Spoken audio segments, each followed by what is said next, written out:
Good afternoon, Mr. President. Good afternoon, colleagues. Thank you very much for affording me the opportunity to speak on this bill. I will be brief. This time I will be brief. Mr. President, I've spoken extensively on the subject of cannabis in this chamber already, and I do not wish to regurgitate much of that information. I still hold firmly to my belief that in the previous bills discussed, we should have put a percentage limit of THC on the cannabis that we allow to be used in Barbados for any purpose, and it may have solved some of the problems that will emerge out of some of the others. The bill before us, however, is just to put a small fee on persons found with small quantities of cannabis. And I have no problem supporting this in the sense that for too long, too many of our young men have been incarcerated for an addiction. What is an addiction rather than a crime? And I really think that we should look at cannabis use and cannabis addiction more seriously. And I'm happy that we are reinforcing the notion of rehabilitation versus incarceration in this bill, especially for young persons under the age of 18. Mr. President, I know that there may be an attitude in our society of throwing our hands in the air where cannabis is concerned, both its prevalence in the society and its use amongst persons. But I wish to point out that when we quote some of the statistics from other countries who have already legalized cannabis for recreational purposes, I'm using that term here, though it's not in the bill, who've already legalized cannabis for recreational purposes, there are some interesting statistics that emerge. For example, in California, sir, where most cannabis is planted in what is known as the Emerald Triangle, which is about 62 times the size of Barbados. California has a serious problem in terms of the distribution of cannabis, though it's legalized for recreational purposes. And there's a reason for that. When the vote came for it to be legalized, it was passed unanimously. But there was also a clause asking whether you would like an outlet in your neighborhood.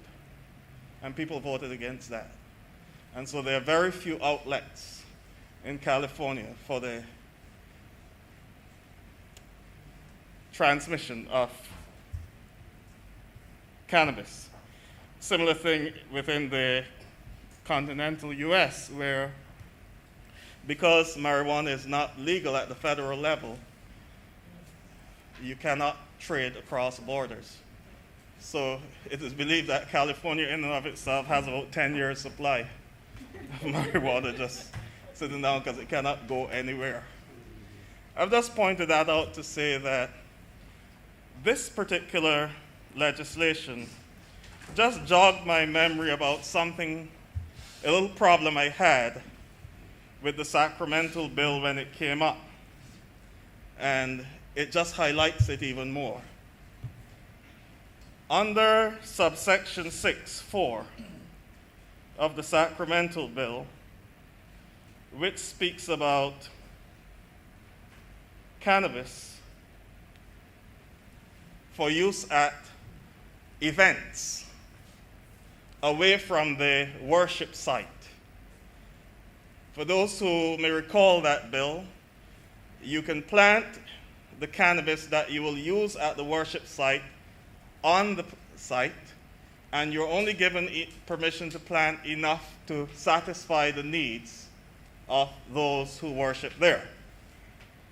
And I found that problematic in that if we were to take Rastafarianism as a religion within the context of other religions that operate within our jurisdiction, we left no space for retreats.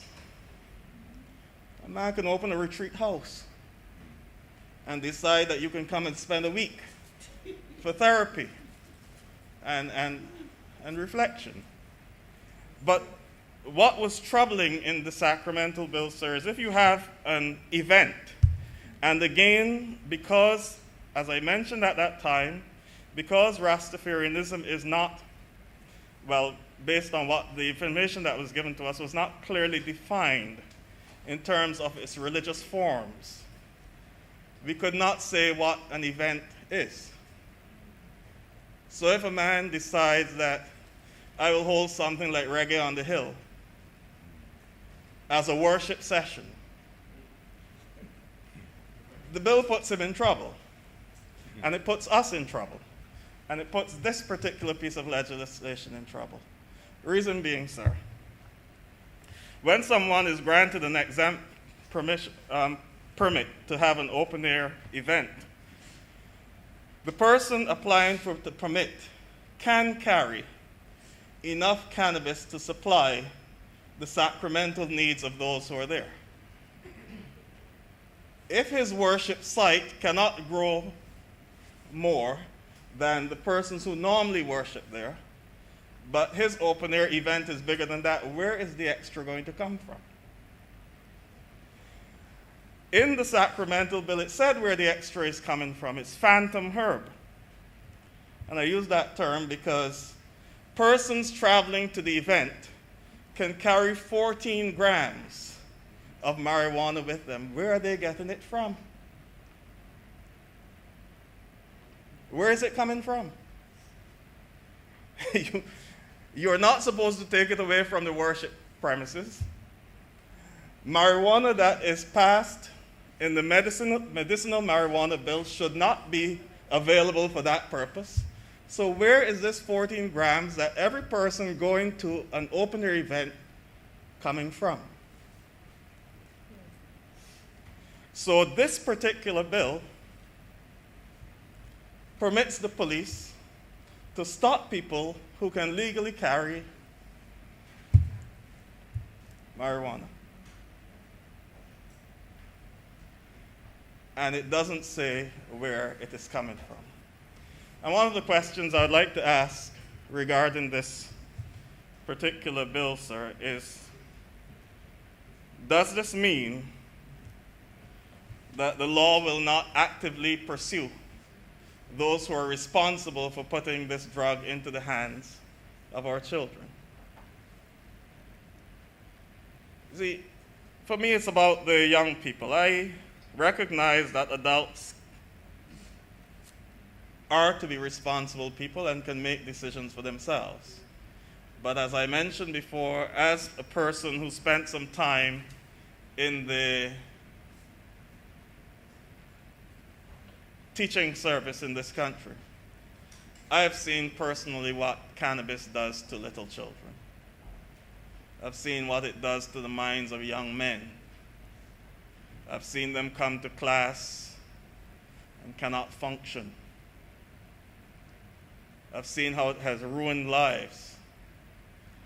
I know parents cry every night trying to keep their son or daughter away from this thing. And that's still a problem for me. But in as much as this bill reinforces our desire to put these people into rehab and try to get their lives fixed, I will support that. I'll support anything that prevents so many of our young men from being incarcerated for an addiction. And so I have no problem supporting that and the minimal fine that is applied here.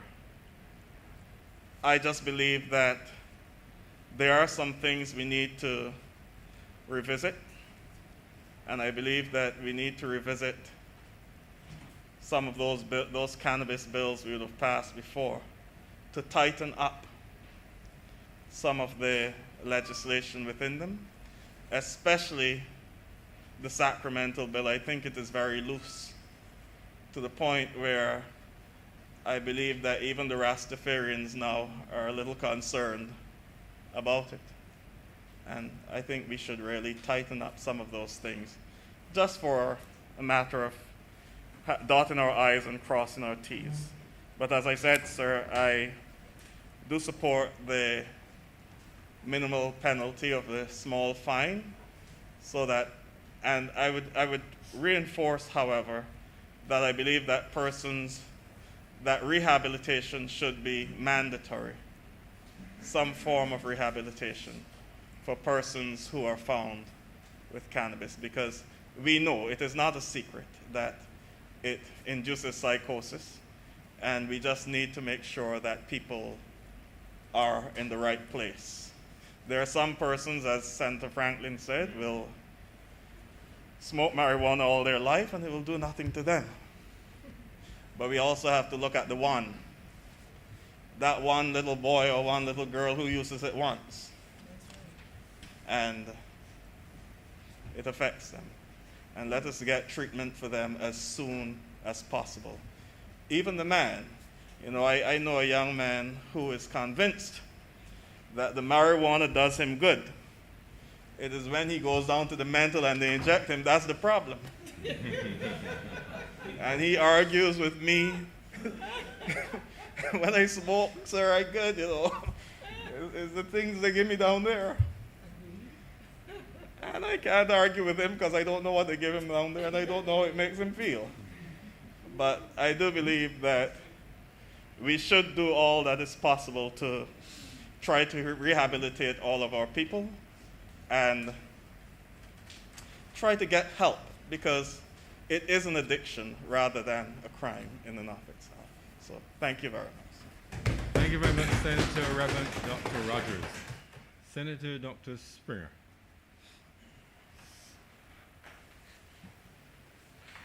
Thank you, Mr. President. I will endeavor to give an abridged version of my presentation, given that a lot that I had intended to say has already been said.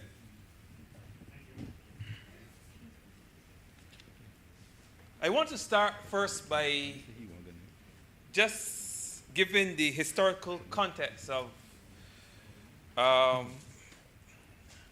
marijuana use, or the use of cannabis within the region.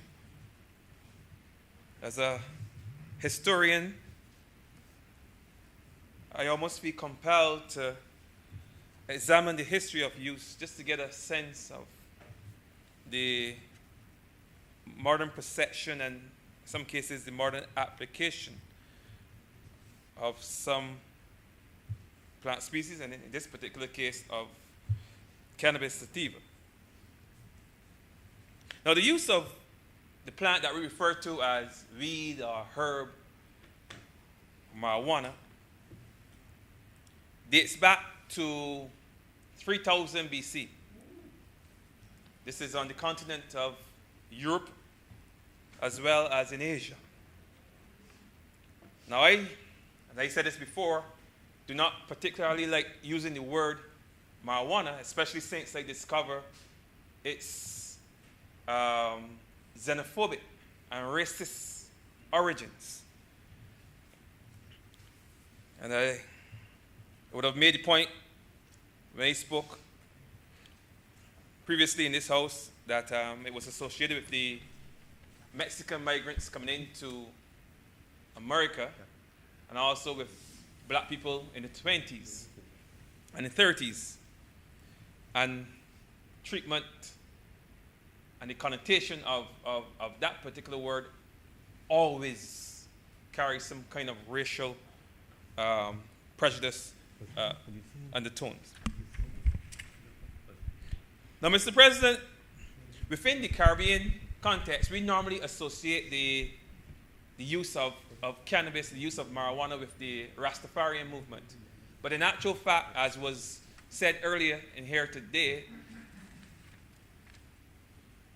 marijuana, cannabis was introduced into the region by Indian indentured servants who came after the emancipation period. And as a matter of fact, prior to the 1930s,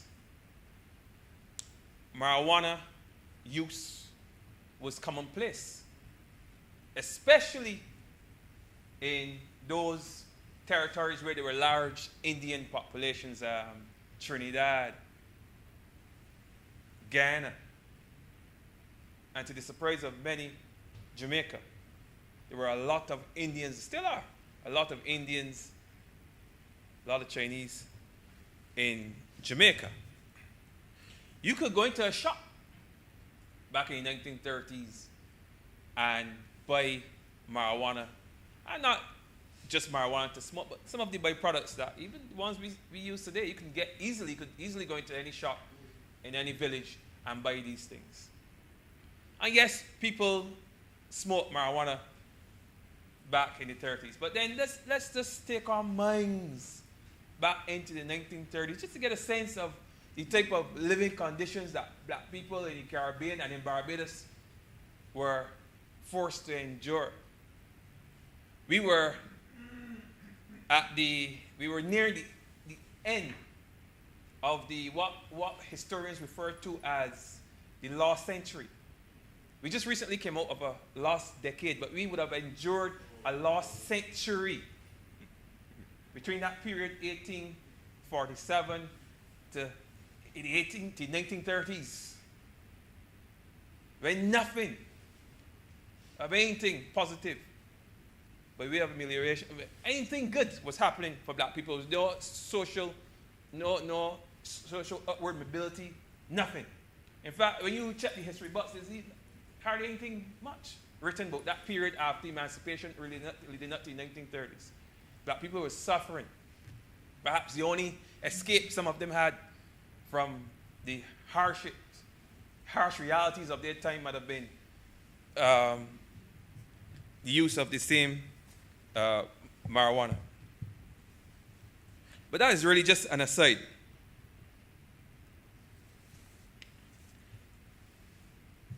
But let me just bring it back home to Barbados, because I'm sure that despite the fact that marijuana was introduced into Barbados, really widespread use of marijuana was introduced in the 70s with the introduction of the Rastafarian religion. I'm sure that in the 1930s there was movement right across the region, and there would have been marijuana would have been used in Barbados in the 1920s and 30s as well. Maybe not as extensively as much as in Guyana or in Trinidad, but it was used. But let's fast forward to the 1970s, where we saw widespread use of marijuana. I think it was like 1975 or so that the Rastafarian religion took root in Barbados. And we all know that that religion came out of Jamaica in the 1920s, and it was, for the most part, associated with antisocial elements, rebels.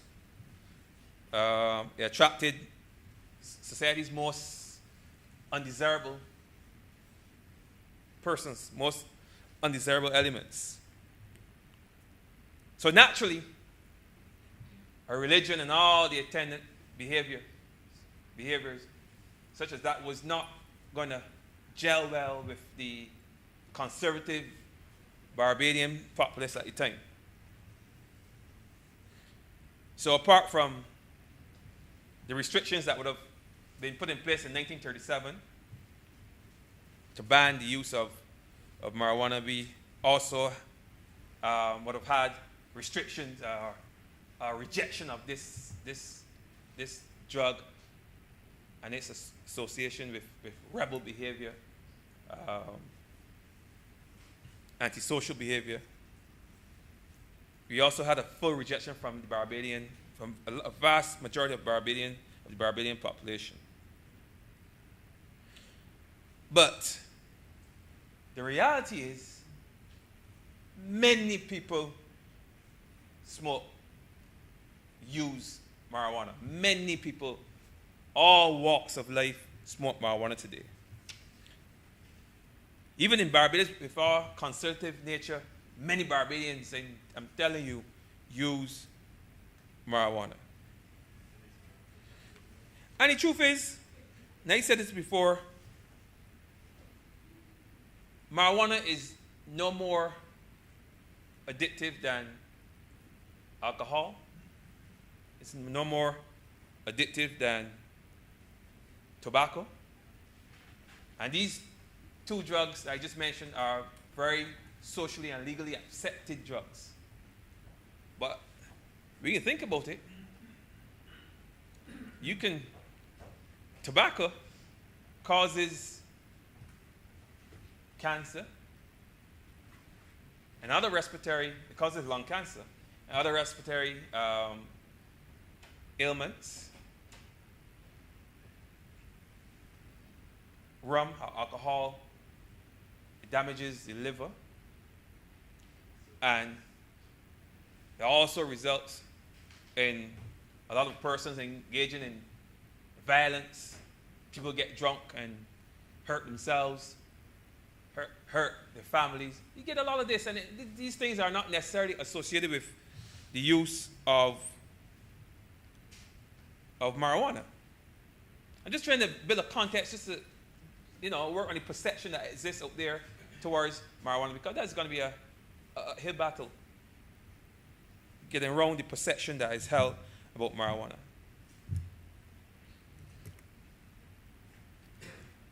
The reality is that, as I said, many young people already use marijuana in this country. Many young people. When I was a student at university, I had the opportunity to travel to Mona campus with the intercampus games. I believe it was in 2007. And whilst in Jamaica, I experienced something that blew my mind. Blew my mind. Yeah? I saw for the first time, Mr. President, people like me, like you, persons in suits, persons who work at the university in the position of lecturer and administrator, sitting down in a hall smoking marijuana. I was blown away. Because prior to that, I would have associated marijuana use with fellas on the block, with rasters, with people in the community. Yes, Bill Clinton. At that time, I didn't know that. I never associated marijuana use with people in society.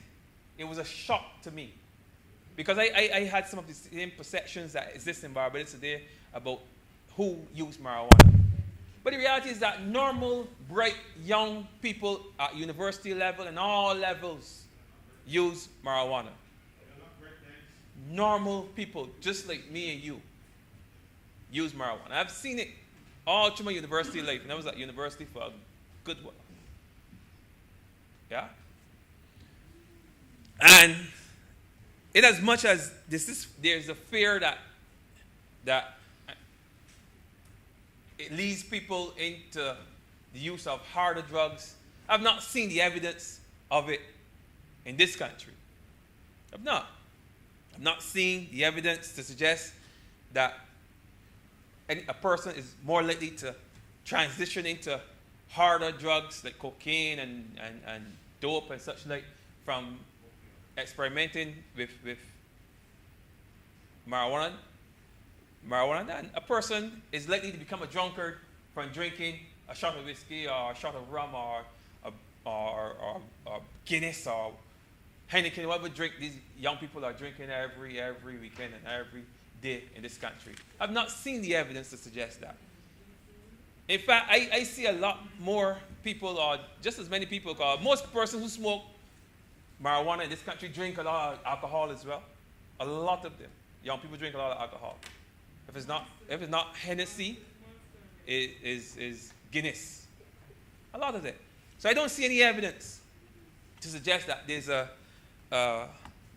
epidemic, any evidence to suggest that there's a large amount of persons who are becoming zombies or who are ending up in psychiatric hospital because of marijuana use. Normal people smoke marijuana, they do it discreetly, and they move on with their lives,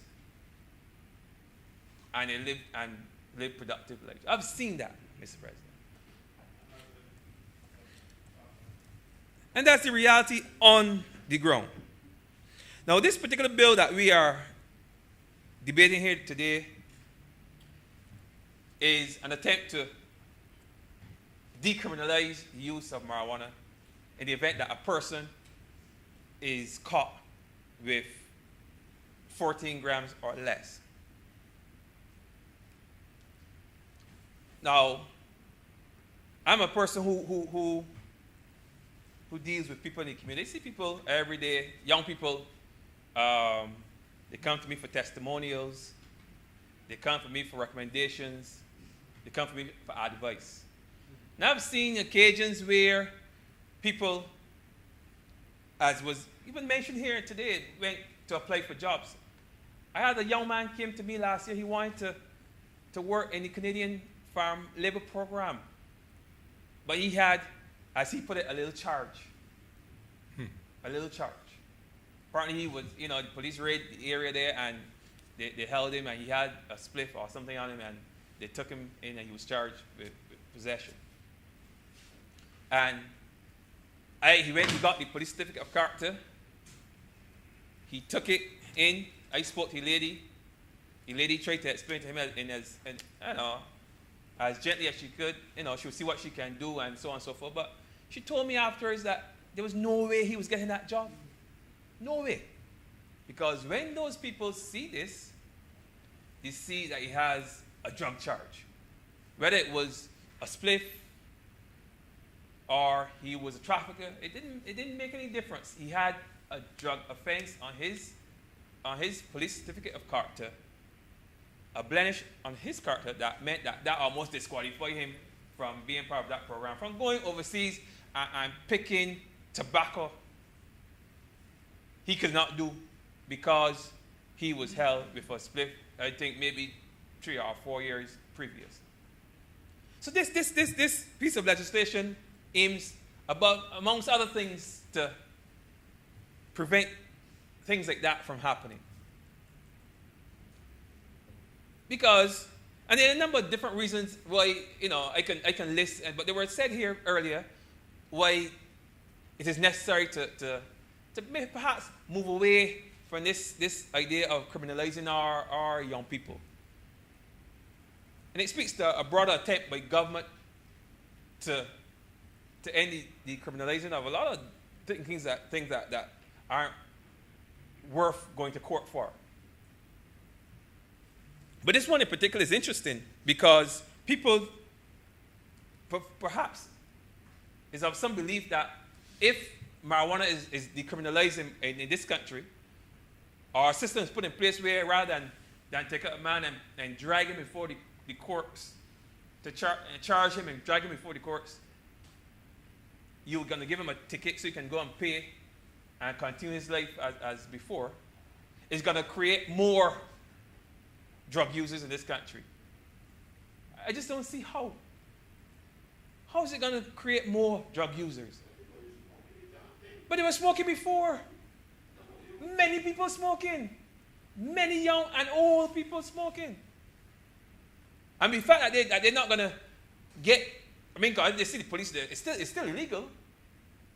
I'm sure they're going to run if they see police, unless they have $200 handy to give away. And most of them probably don't. So it's still illegal.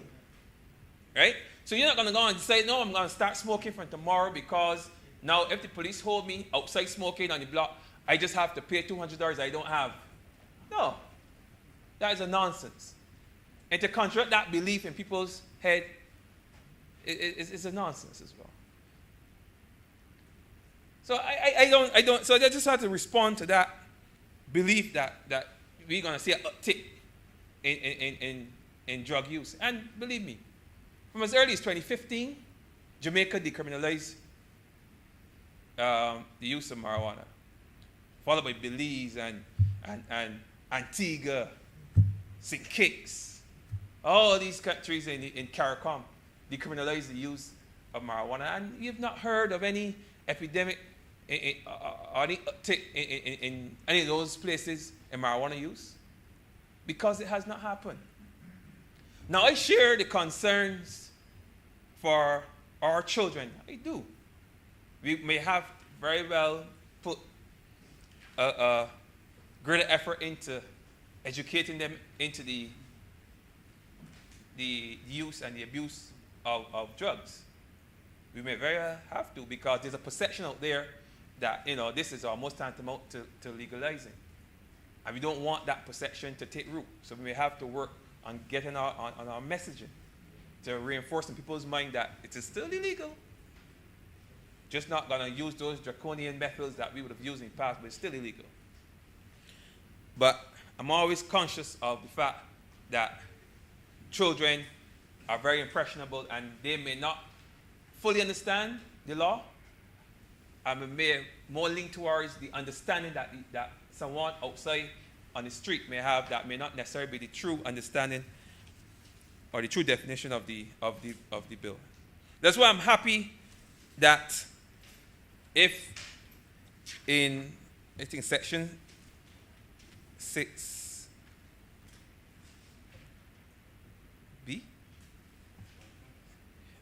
I'm happy that in the bill there's a provision for persons of a certain age, under 18, that they will have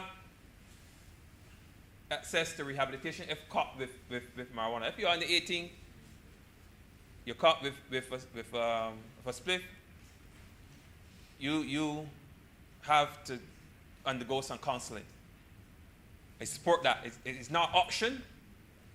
It's mandatory, it seems. You have to have exposure to that kind of counseling. And they may very well need that, because the reality is that a lot of young people only smoke marijuana just to fit in the block, to fit in with their peers. Because your peers are the ones who introduce you to marijuana in the first place. And I'm telling you, we need to do, we don't need to, but if you ever study the block culture in this country, understand the dynamics of a block on this country, is what I refer to as the great equalizer in this country. Whether you went to Carmere, or you went to St. Michael's or Alexandria or wherever, when you go on the block, you are just as equal. If you had gone to Elmer Parish or St. Lucie or CP or Arizona, it doesn't matter. You're all one. You become equal. You fit right in. If you're not getting along at home with your family, and you are estranged from your family, your people in your house don't like you, you go on the block, you find a home. You feel welcome. And if people there are smoking weed, and you're a young person and you want to fit in, then you're going to smoke some weed. And that's the reality. All the information, everything you need to know about life, you're going to get it from there. So when we have now a young person, 16, 17 years old, and there's a lot of 16 and 17-year-olds and 15-year-olds and 14-year-olds and 13-year-olds already smoking weed in this country. So if we can capture them in this piece of legislation and make it mandatory that they go and seek counseling, then that's a good thing. I support that. All right? I support that. Because we know that I appreciate that it may have a more deleterious effect on a young mind like that. And not only the fact that they're using the drug and it's strong, because in many cases these young people already got other issues that they're wrestling with in life. And this will only compound the matter. All right? But as I said, this type of legislation was in place from 6 years ago in CARICOM, and we have not seen anything to suggest that we're going to have any real problem with our young people. But while I'm on the topic of young people, I just want to raise the point that we have another issue, another crisis that I want persons to be equally concerned about when it comes to our young people. And that is this use of sweetened drinks and no face to face. We dealt with that. We have an issue with non-communicable diseases and childhood obesity in this country. That is a real concern as well. I would like to see some equal amount of energy placed on as it relates to our children. The type of foods that we are giving our children to consume, to eat every day, the type of drink that we are thinking, the families are now too lazy to cook, so healthy food, so they're going to buy fast food and give their children a sweet drink. And then we got children 10 years old, nearly 200 pounds. That's a real problem. That is a crisis waiting to happen. That is a slow motion crisis. It might even be fast motion now. You know? But we're having this. That is a situation that we have to treat in this country. That I want some attention being placed on how we treat to what our children eat. Not only yes, be concerned about what they smoke, but also be very concerned about what they consume, what they eat. Yes, that is something that I would want some attention shown to, Mr. President. So as I close, I promise that I will not be very long today. I just want to make the point that this legislation to put measures in place to ensure that our young people can still, even if they make, as you say, a mistake, you know, if they go through a phase. We all go through phases in our life when we are a little bit rebellious and we do things that we know that we're not necessarily supposed to do because we're young. And some of us are foolish. You understand? That if the mistake that we make is that we were caught smoking marijuana or caught with marijuana in our possession, if that's the mistake that we made, that mistake does not follow us for the rest of our adult life. That is why I support this piece of legislation. And with those very few words, Mr. President, I am obliged to you. Thank you very much, Senator Dr. Springer. Senator Boyce. Thank you, Mr. President. Mr. President, I must confess to a certain amount of conflict on this topic. Now, despite what you may hear, Mr. President, the SJM, remember that's the silent judgmental majority, sir, which I have declared myself to speak for, is not involved in elective politics, and I guarantee you that if ever that were the case, persons would know. But what we're talking about here, sir, is a mindset, is a society, and it's a recognition of who we are as Barbadians. And this recognition means, sir, that if we're honest with ourselves and have that conversation, we know that from the time you start to talk about weed, drugs, anything of this nature, herb, it will be viewed very harshly. Some of my colleagues, sir, may prefer that we don't touch the subject. But the reality of being in this place, I view, Mr. President, is one where, duality aside, if it is something which requires discourse, despite how we may feel about it personally, despite how we may even view it professionally, our duty to the public in this circumstance warrants the discussion, sir.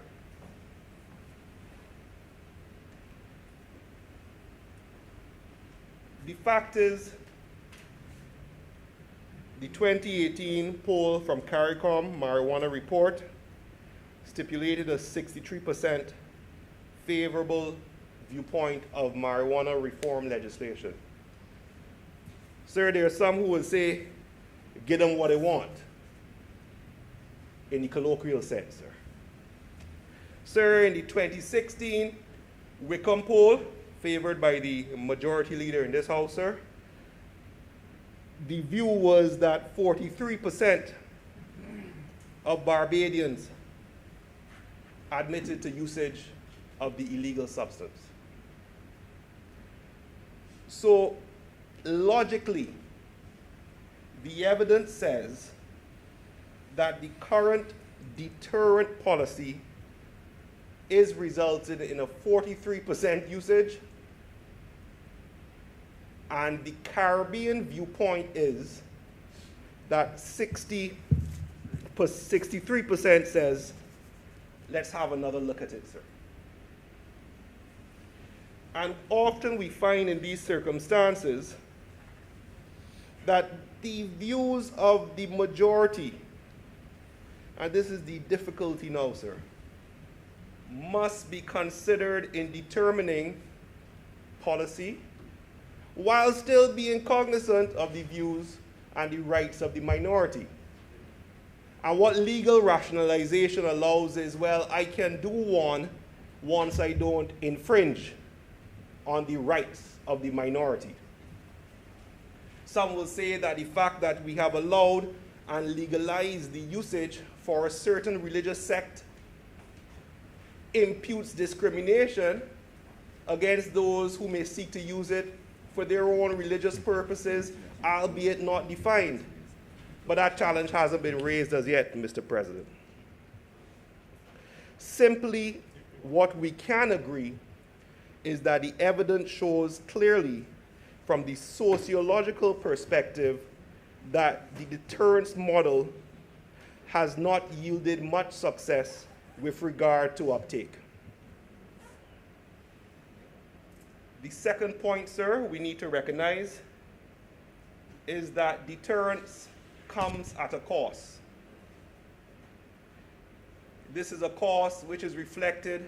We just dealt with the estimates, Mr. President, and this is a cost that is reflected not just in financial costs, but also in terms of time, resources, and community efforts being spent to enforce it.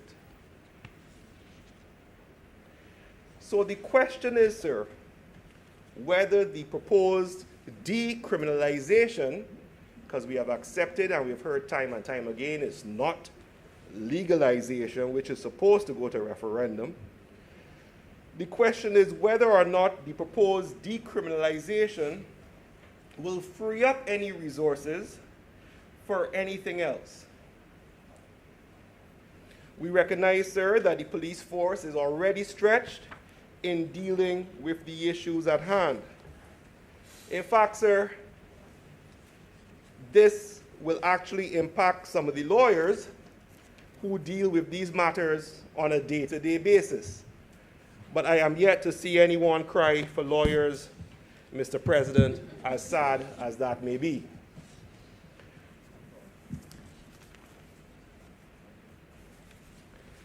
As set out just now by Dr. Senator Springer, sir, the current effect of a criminal charge for this drug abuse will affect your employment.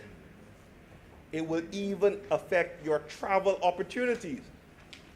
And let's speak frankly, Mr. President, there is a certain socio-economic group who is impacted by this more than others.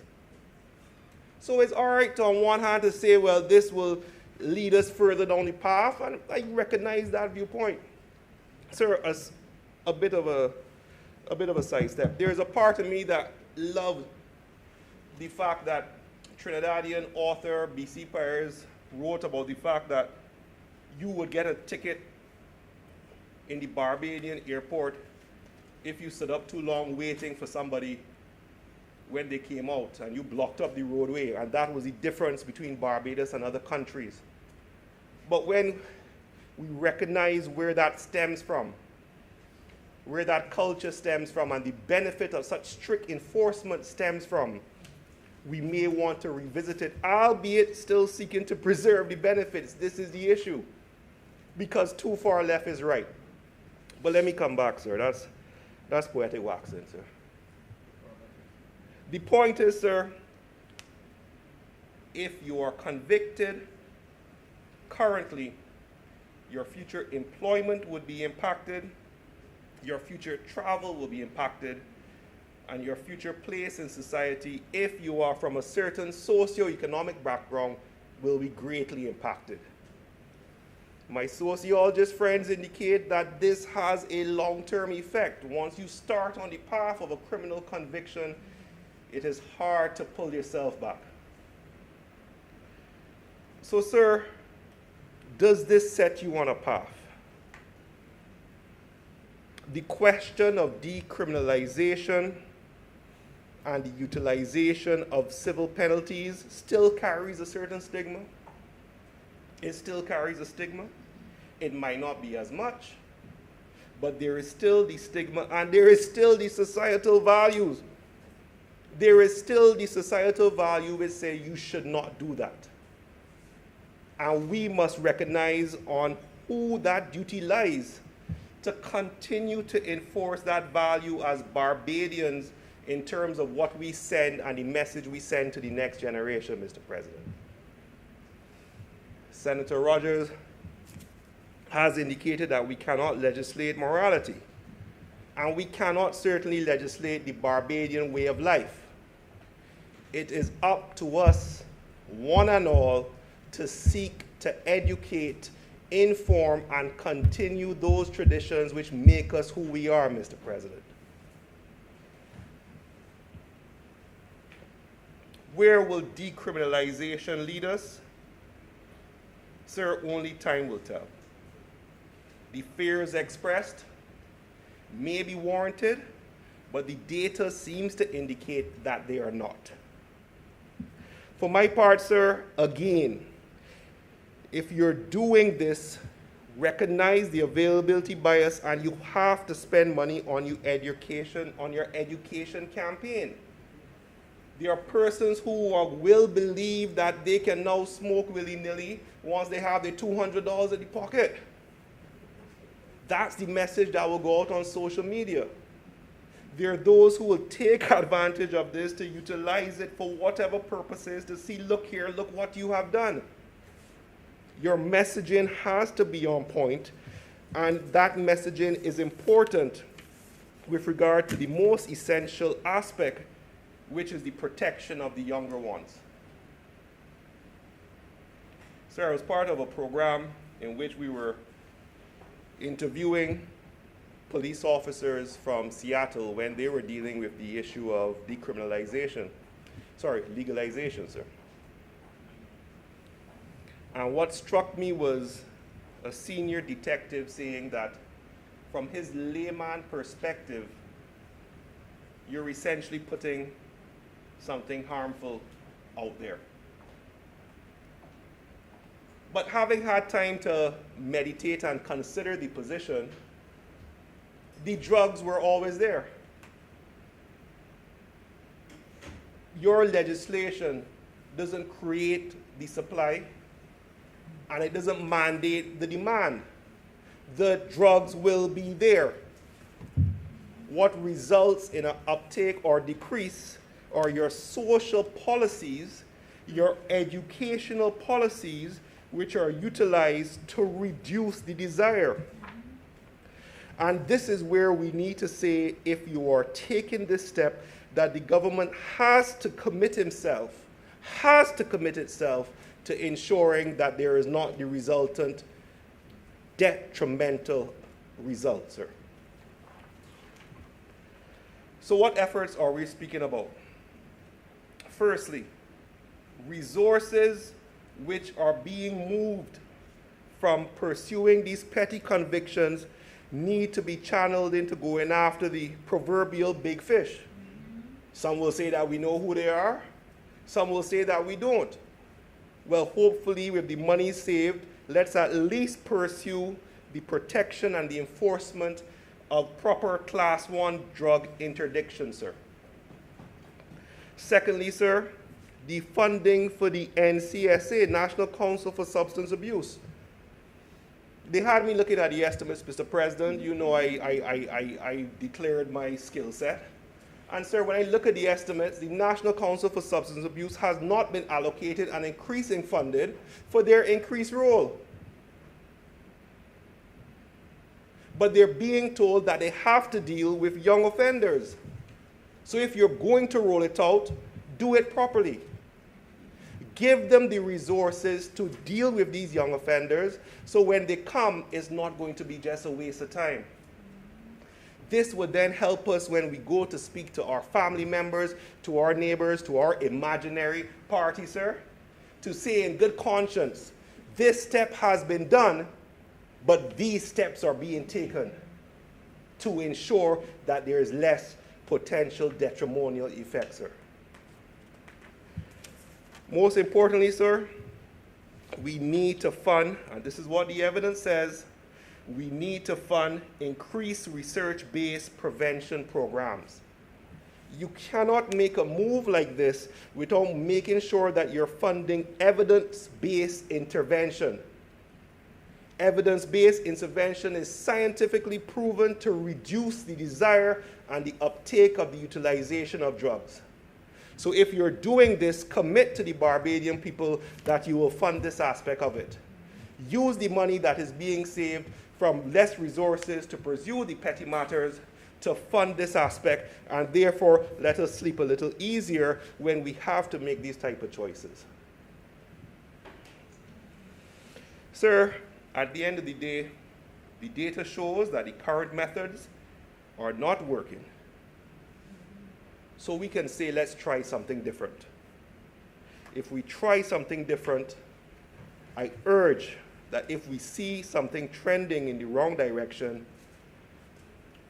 that we are not too vainglorious enough to change our minds. I thank you, Mr. President. Thank you very much, Senator Boyce. Deputy President, Senator Greenwich.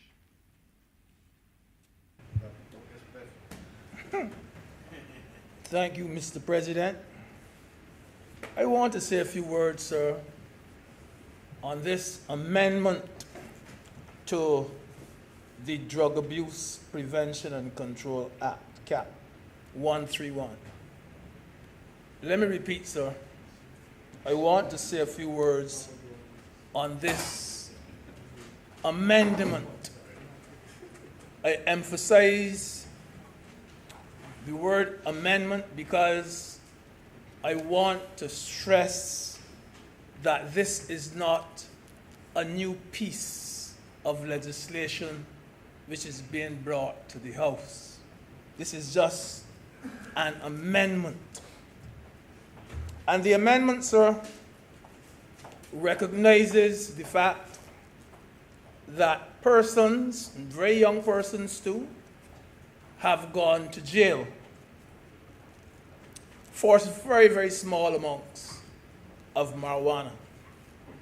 They've taken that into consideration. And so the amendment, sir, spells out that it is still, to this minute, and even when this is passed, it will still be a crime, even if you are in possession of a small amount. However, what the actual amendment is saying is that if you are in possession of 14 grams or less, you will not be imprisoned for that. Instead, you will pay a fixed penalty of $200. But more importantly, and I think this is where all of us would have to emphasize, more importantly, the bill speaks to a rehabilitation program in addition to that $200 fine. And so you don't want to give the impression that all it is that instead of imprisonment now, you're going to be fined $200 full stop. Because when I read the legislation, I was impressed, and that's the thing I was saying, that if they don't have something like this in the legislation, I wouldn't agree with it. But I am in full support of it for that particular addition where the $200 fine, yes, is there, plus the rehabilitation.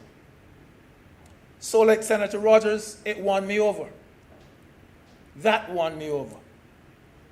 So I do believe that that amendment will help, and that is why I am so much for it. The amendment is at section 6A in particular, and it says that if you are under 18 years of age and you are caught in possession of this small amount, then automatically, in addition to paying the $200 fine, you should attend the NCSA, the National Council for Substance Abuse, and you get your assessment and you get your treatment. That position 2, there's similar provision for someone who's over 18 to also get assessment and treatment. Now, sir, the critics of this bill, and I do not mean critics on the inside of the Senate, I don't mean that at all. I mean those on the outside, as you hear them discussed about a few weeks ago when it was brought in the other place. And you listen to them, and they're asking the similar question that I heard not long ago. Why is it that you are bigging up marijuana on the one hand for being such a good economic prospect, and still you're punishing people for having a small amount? And that is the question being posed. And they ask the question, why not go the whole hog? And even when we had the committee meeting at Sherburne Center, I was part of that committee, there was a similar sentiment coming up. Why not go the whole hog? We're here because we want the whole hog. Well, why not legalize it? And my answer to that is quite simple. Maybe that day will come. And maybe it will come sooner than we think. I can't say when it will come. But we've heard that there will be a referendum on legalizing marijuana. But, sir, this amendment at this stage is not concerned with legalizing marijuana. This amendment today, at this point, it has a completely different focus. We may get there, we may get there with baby strides, step by step by step.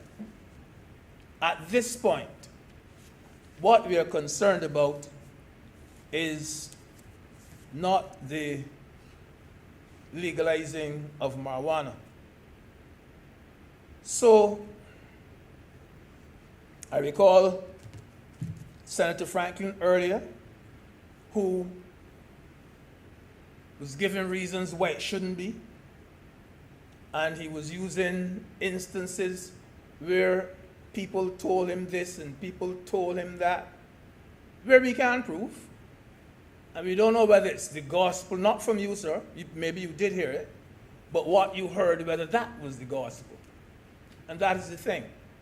And therefore, we don't want to pass it off here as though, yes, somebody told somebody, this body had to pull on my spliff or whatever it was. And It wasn't you, Captain. no, it would never be me. It would never be me. Was it bad for you? It would never be me. You see, I do not see, sir, how you can say that this amendment is the result of a government promise. I can't see, because I'll be honest with you, I don't see how this amendment could be a trade-off with those who want us to go the full distance. Because let me tell you the truth. If someone had promised me to go the full distance, and this is what they were offering me, they would never see my face or my support again. Because, to be quite honest, this I would consider to be an insult to me if I wanted to go the full distance. And I know nobody would be so stupid as to promise somebody to go, and then this is what you give them. Sir, the other thing is, I made the point earlier that this is a mere amendment to Cap 131. It's just an amendment. This is an amendment to legislation which is already on our statute books. It's merely a section which has now been included to substitute a fixed fine for being in possession of a small amount rather than going to prison. So all of the problems which, again, someone like Senator Franklin would have been making earlier about the police not knowing whether it's cannabis or not, and about the weight of it, those things are there already. This is nothing that this is introducing. Even without this legislation, the police still had to find out whether it was cannabis. And the person who had it still had to, sometimes it made it very easy for the police. But the point is, this does not introduce the problem. And therefore, we should not come into the Senate and make it look as though, look what problems we are bringing with this piece of legislation. This legislation is there already. We are just slipping in a little amendment to the act.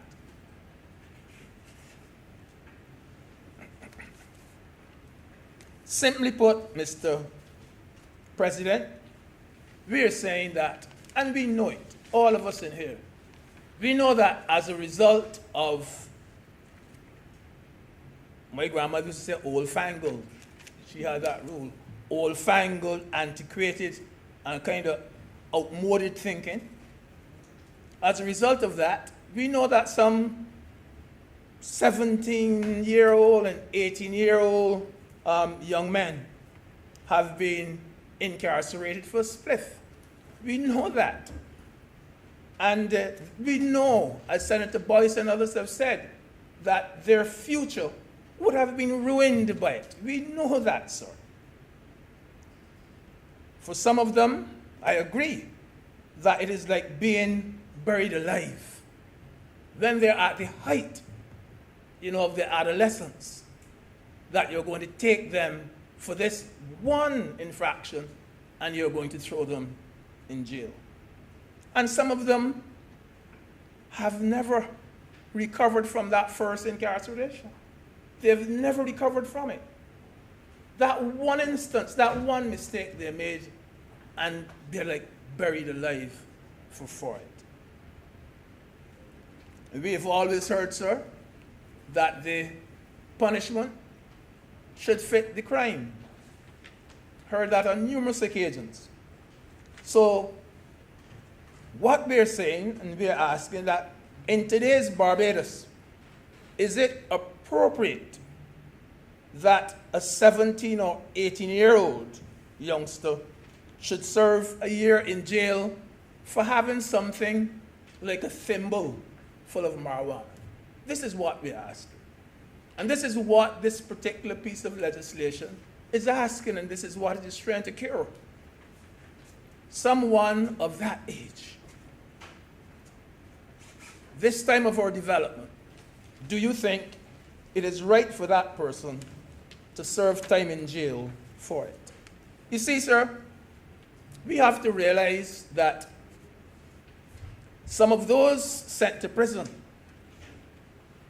because of that old-fashioned thinking, they had simply fallen into bad company. We have to realize, sir, that some of them had fallen victim to peer pressure.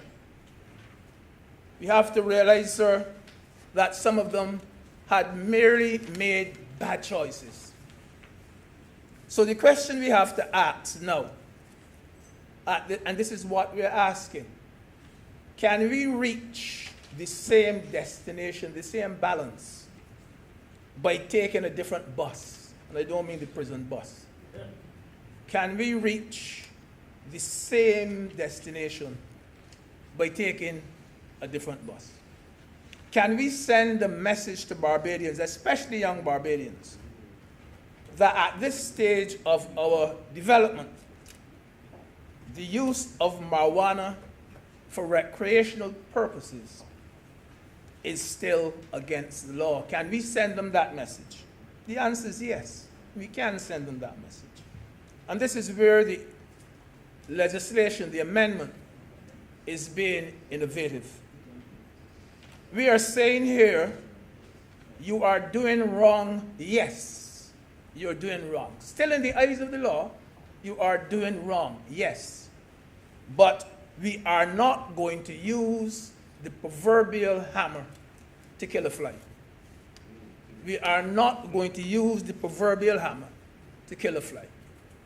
This is what we are, this is the balance. In other words, sir, we are saying, why is it, or why does it have to be a custodial sentence, as had so often happened? Why is it that it has to be a custodial sentence? Why shouldn't it be automatic, something like community service? Because community service, I believe, sir, teaches them responsibility. It teaches them discipline. Because we tell them point blank, the community service has to be done by a certain time. 7 days, whatever, a certain time. And they have to report to that community officer who is supervising them.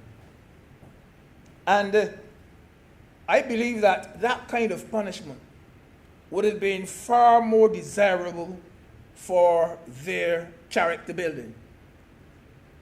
Not, sometimes you go, bam, jail, bam, jail. We could take a different route before. We could have done it.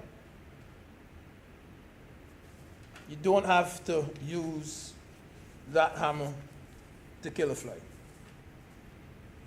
And sir, when at Dodds, when that person goes up to jail, that person becomes a burden to government, because government is responsible for that person's health, the person's safety, the person's welfare. You have to feed the person, and so on. So there's an economic cost, Mr. President, to every single person who goes into that prison. Whether the person is already convicted or whether the person is merely on remand, there is a cost. And there's an economic cost to those who are imprisoned, Mr. President, whether you're in prison for the big three, whether it be murder and rape or burglary, whether you're in prison for that, or whether you are in prison for smoking a spliff, the economic cost is there. The economic cost is there regardless of what your offense is.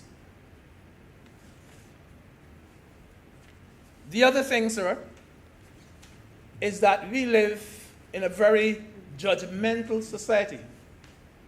Very, very judgmental society.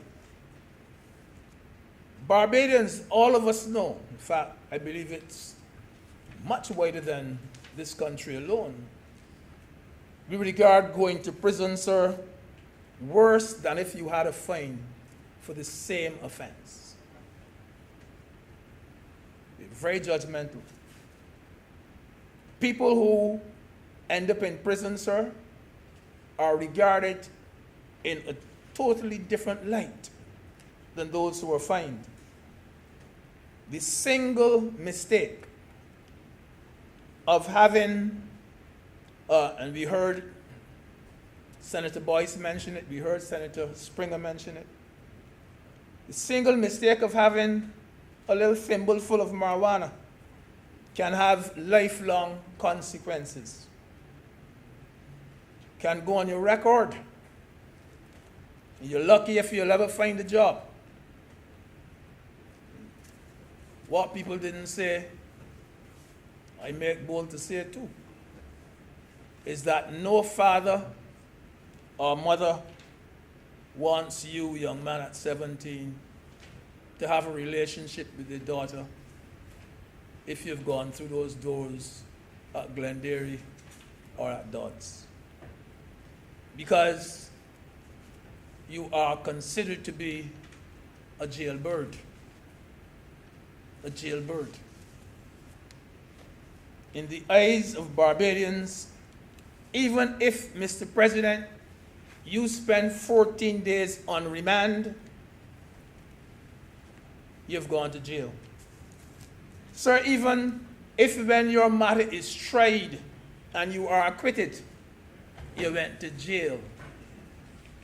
And the stigma still remains, Mr. President. It still remains. I know a fellow who didn't live very far from me. I live near East Point, Marleyville. A fellow who didn't live very far from me used to work at the bank. Used to drive a nice car. Father liked him. The father liked him for the daughter. Oh, yes. And he got into some trouble. And must he spent about a week on remand. Then the matter was settled. No case came up. Nothing of the sort. You know, the father just asked the girl one day, what do you think the people in this district would say about you? He didn't tell she another word. But that was the end of the relationship between herself and that fella. The fella went to Canada where his one parent was, and he's there till today. Settled down now, has a wife and children and so on. But I only say that to show you that once you walk through those doors, once you walk through there, that stigma, it attaches to you. Even though no case came up of what the offense was supposed to be, the father said, what you think the people in this district will think about you. You know? So, Mr. President, prisons such as Dodds are also learning centers for crime. There are universities, sir, for criminal activity. These young men go up there and they meet hardened criminals. And they listen to what we can only term their lectures. And they come out, sir, worse than they went in. Because those youngsters at 17 and 18 are very impressionable. They're easily persuaded, and they fall victim to that jail environment. I will reflect, sir, on something which was said by Angela Davis. She's a U.S., United States black activist. She said, jails and prisons are designed to break human beings, to convert the population into specimens in a zoo, obedient to our keepers, but dangerous to each other. That is what very often when you send those young people to jail, you do.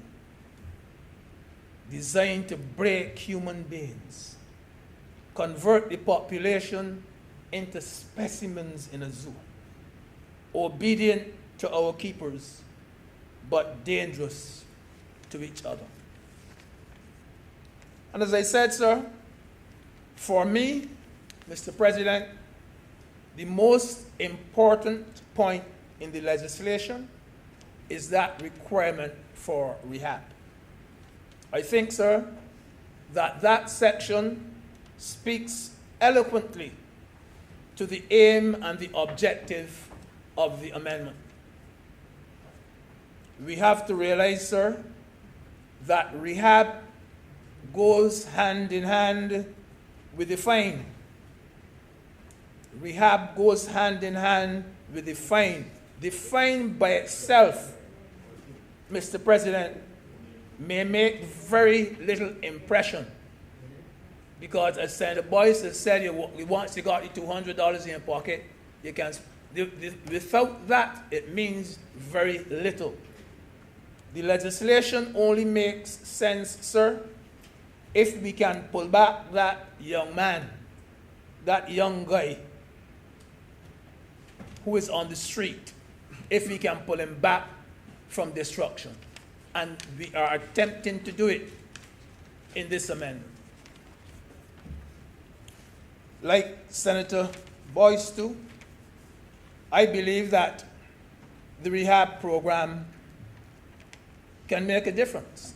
And Senator Rogers said it as well. The National Council for Substance Abuse and the Drug Court, they must work hand in hand in this rehab exercise. There must be dedicated personnel involved in the program. Remember, I'm not speaking about volunteering. I am joining Senator Boyce in calling for the funding of the National Council on Substance Abuse to carry out this program as well as they can and as well as they deserve. I'm saying, sir, that a high value must be attached to the program, and money and energy must be put into this program. It is a program which is designed to save our young people, and let us make it look as though that is what it is actually designed to do.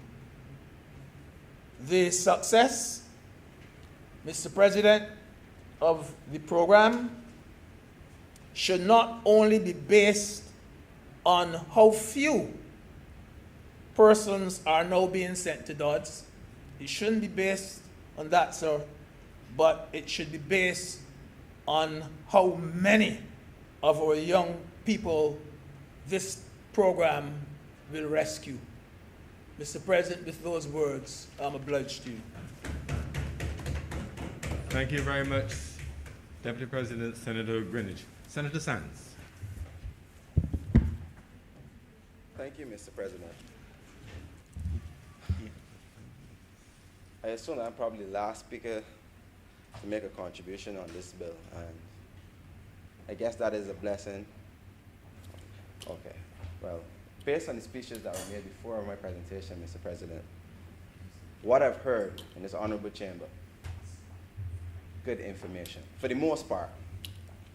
Senator Springer, Senator Greenidge, Senator Boyce, and the other senators that spoke, Senator Rogers, all provided valuable information so as to provide clarity to the public as it relates to what is the intention of this bill. Senator Greenidge has made it clear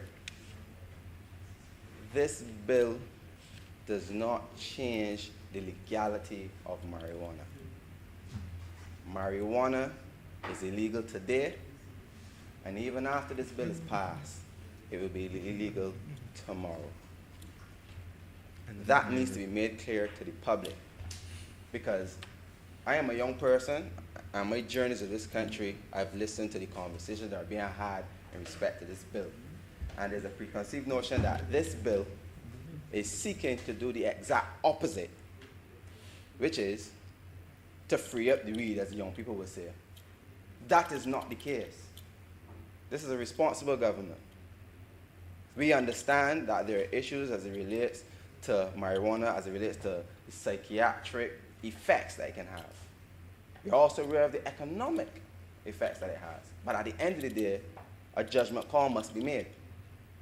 And why is that judgment? Why do we have to make that judgment call? Let's give it the context. As it currently stands in Barbados, there are a number of young persons constantly before the law courts. University students, secondary school students, professionals, skilled persons, a whole list of productive people in this country that work day in and day out. Their only vice? Use of marijuana. They are not traffickers, they're not cultivators.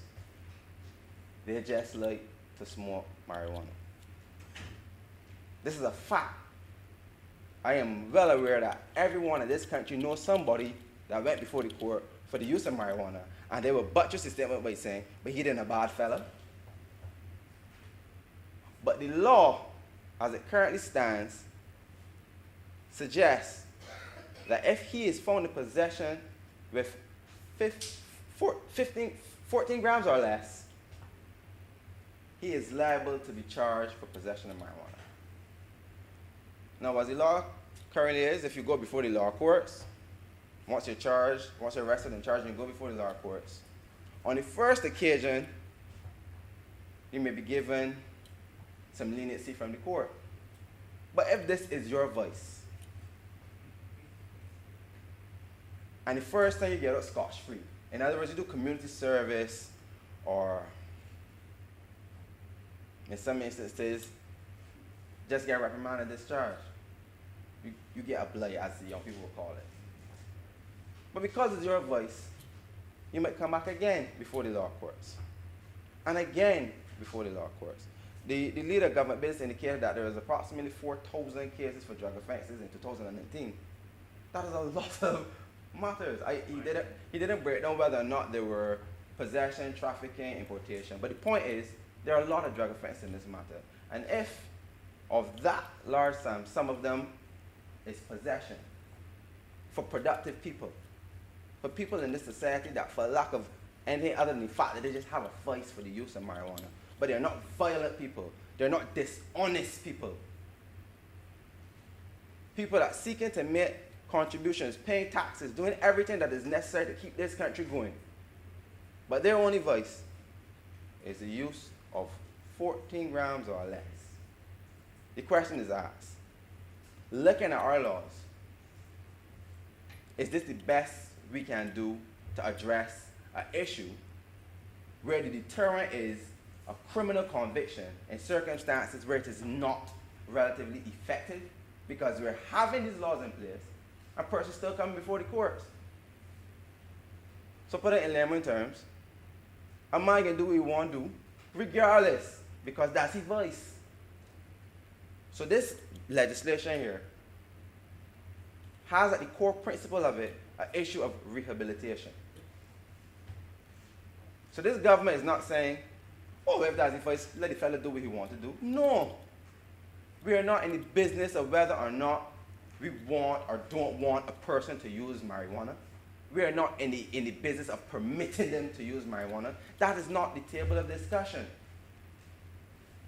All that is being recognized right now is that there is currently archaic laws in our system that have penalties in place that have the effect of detrimentally impacting people who do not necessarily have to be treated in that way anymore. That is all this is addressing.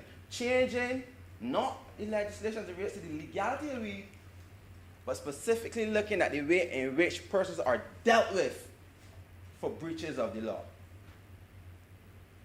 Now, the CARICOM Regional Commission on Marijuana, I had highlight a paragraph I just wanted to read out for the court.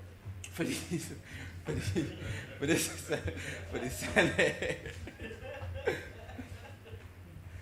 there is a part of the report which states that the analysis of the comprehensive information gathered indicates that the current legal regime for cannabis marijuana, characterized as it is by prohibition and draconian criminal penalties, is ineffective, incongruous, obsolete, and deeply unjust. That is out of the report from the commission, which don't only focus on Barbados, focuses on the entire Caribbean region. And they concluded that information, which I just read to you. So this is not an issue that only affects Barbados. This is the entire region. Now, whereas in this bill, we are proposing not to change the existing legality of weed, but simply indicate that you're now receiving a fixed penalty of $200. Other parts of the region have actually had higher amounts for which a person would be able, let me phrase the term, a higher amount for which if a person is caught with that amount, they would receive the same penalty, or a penalty of a varying sum. But the point being, those persons, the limit is higher. In some parts of the region, it's 56 grams. Well, in my view, 14 grams is a lot. But 56 grams is almost double that, triple that. But the point being, that there's an understanding in each jurisdiction that there's a better way to deal with individuals, non-violent individuals, productive individuals, individuals who would not be before the lower courts, but not be it for their vice, that affects no one other than them. That, but not be for those things, they would be normal, contributing individuals of society. And I think Senator Boyce highlighted it, and also Senator Springer, that those same persons, not for what we are attempting to do, today would have convictions on their records. So if they want to apply to go to sanitation, couldn't get a job. For all we know, one of the greatest scientists Barbados might not know of as yet might be in the habit of using marijuana under 14 grams. That might be his vice. But he might be on the brink of creating some new pattern, some new technology, some new sort of science that might enable Barbados to reach the next level. But he needs to send a job application. So because during his experimental phase at whatever school he went to, he might have followed his peers and used marijuana. And this is what I make a point here. 9 out of 10, the persons who use marijuana don't continue to use it for the rest of their life. That's why you have the experimental phases of your life. There are persons who know that they don't like alcohol because they try alcohol. There are persons who know they don't like marijuana because they try it. And they made a conscious decision, this is not for me. So if a person during the experimental phase of their life is unfortunately caught with it in their possession, that's it twice, chances are they will now have a conviction.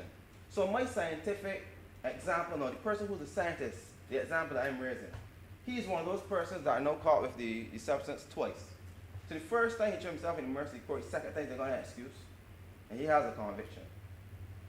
He can't help the government of Barbados transcend to the next level because he has a conviction for something that he no longer uses, for something that he does not support, for something that all he did was try to experiment with it because of the peers he had maybe. And that's another thing that Barbados needs to realize. Peer pressure is not only direct, there's indirect peer pressure. I could come and hang out with you, and you don't necessarily have to tell me to use marijuana. But if I am in a grouping of people and I am the only person not using marijuana, I might not care enough about marijuana at all. But just to be in the in crowd, I decided I want to use it. Nobody forced me to do it. I choose to use it. But when I'm not with them, I'm a different person. I focus on what I need to do and being productive and doing everything else. But when I'm with them, I'm a different person again. And it so happens on that one occasion, when I am with them, I am caught. And my whole life flashes before my eyes because of the mistakes that I've made during my experimental phase. it cannot be fair to our young people. And that's why I chose to speak this afternoon, because most of the senators addressed everything I had to say. But the reality is, as I am a young person, I interact with young people. I know exactly how they feel. I know the issues that they have. Some will say it vocally, some will just bear the brunt of the pressure and keep it moving. So I must be responsible and at least lend my voice to explain that this bill, all it does is to make sure that persons who decide that they will continue to use a voice, there's a rehabilitation element, so we're not condoning your behavior. But we're saying to you that in the event that you are caught with the 14 grams or less, we won't criminalize you. We won't record a conviction on your name. We can still recommend you to substance abuse counseling if necessary. We are still going to treat the drug as illegal. All we're doing is making sure that the consequence of your actions during the experimental phase, if it is during the experimental phase, does not haunt you for the rest of your life. That's all this straightforward bill deals with.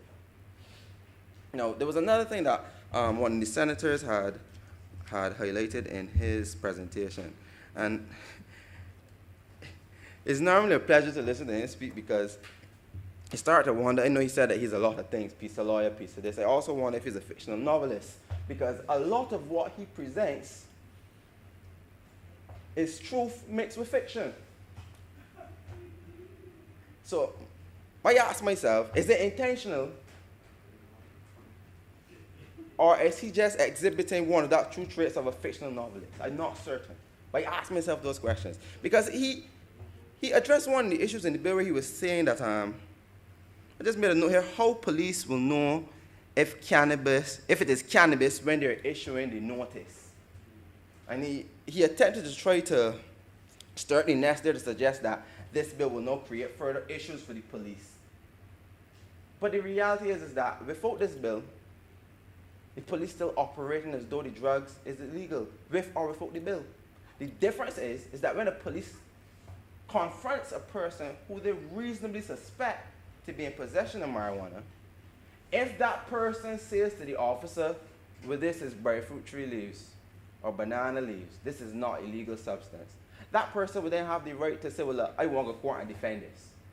The police officer would have to treat it like any ordinary matter, take the substance, have it analyzed, determine whether or not it is indeed an illegal substance, and then prosecute the person who then has to defend their position.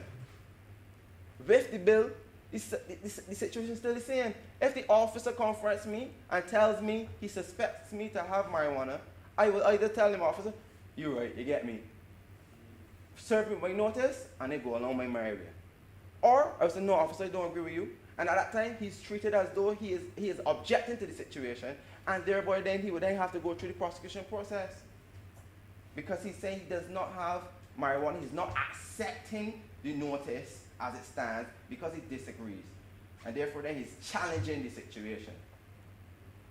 But in any of those scenarios, the police still has to verify if it becomes a contentious issue as to whether or not the substance in issue is marijuana. So it doesn't change the situation, Mr. President. And I just feel that's something that needs to be cleared up.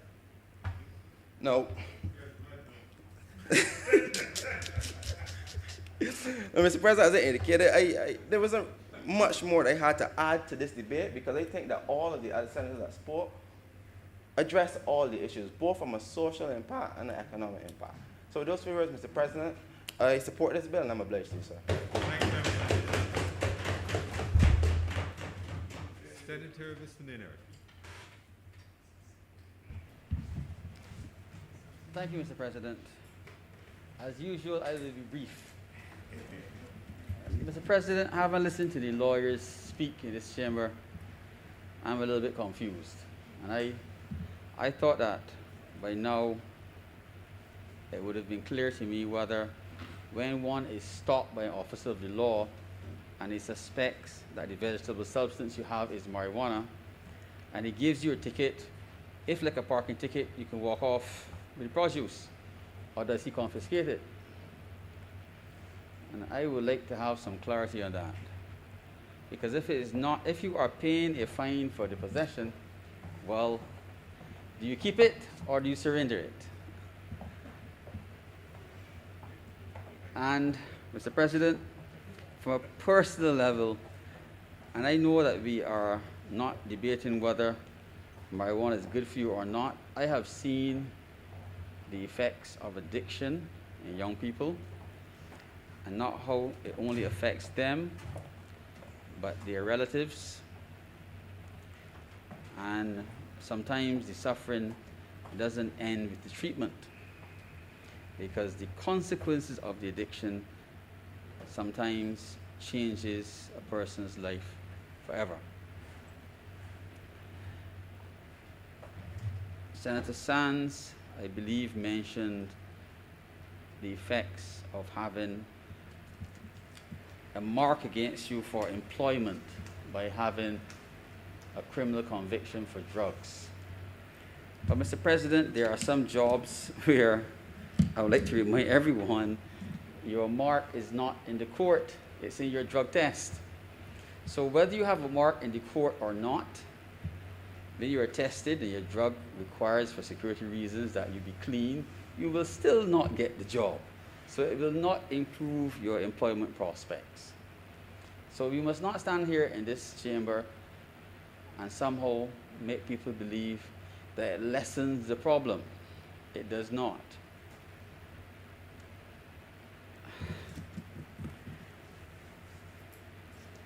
I don't believe, Mr. President, that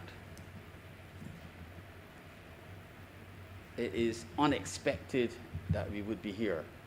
I believed the day we sat and had a joint select committee on medical marijuana, that the logical steps were going to be sacrament, which happened, and I correctly anticipated that we would be brought a bill like this. I, at this late moment, am uncertain as to how I will vote, because I bear the scars of seeing what it does. So I will announce my abstention. Thank you very much, Senator Naird. Senator Walcott. Thank you, Mr. President. As I rise to wrap up the debate on this very interesting debate it has been, as expected, it speaks to people's sensitivities, people's concerns, health, legal, and the whole issue of values and things like that sort. I want to thank all the honorable members who have spoken. Very interesting perspectives from each of them, especially from, I believe it was Senator Rogers, and his issue of the person who might be stopped with having less than 14 grams, but being covered on another piece of legislation to carry that 14 grams.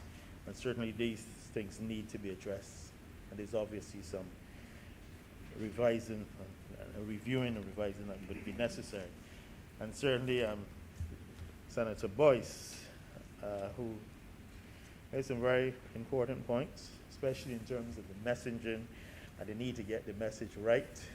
The issue of financing for funding for NCSA. This is a matter that was raised when this was discussed earlier at Cabinet, I believe, in terms of giving NCSA the resources that would be necessary. And of course, making the point about going after the big fish. I think all in all, we are clear as it relates to this matter. I know it was going to be a sensitive matter.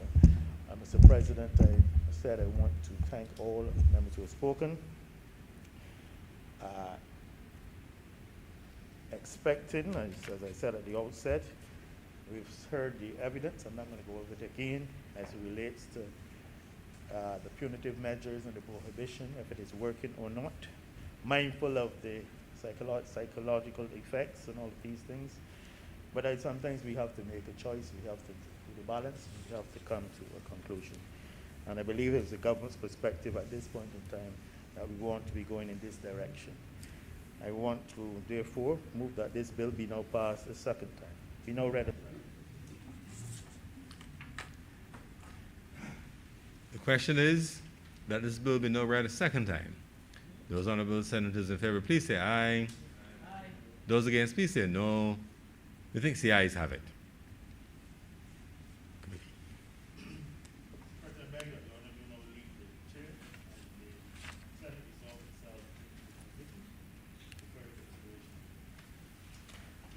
The question is that he do now leave the chair and the honorable Senate is now submit to committee for further consideration of this bill.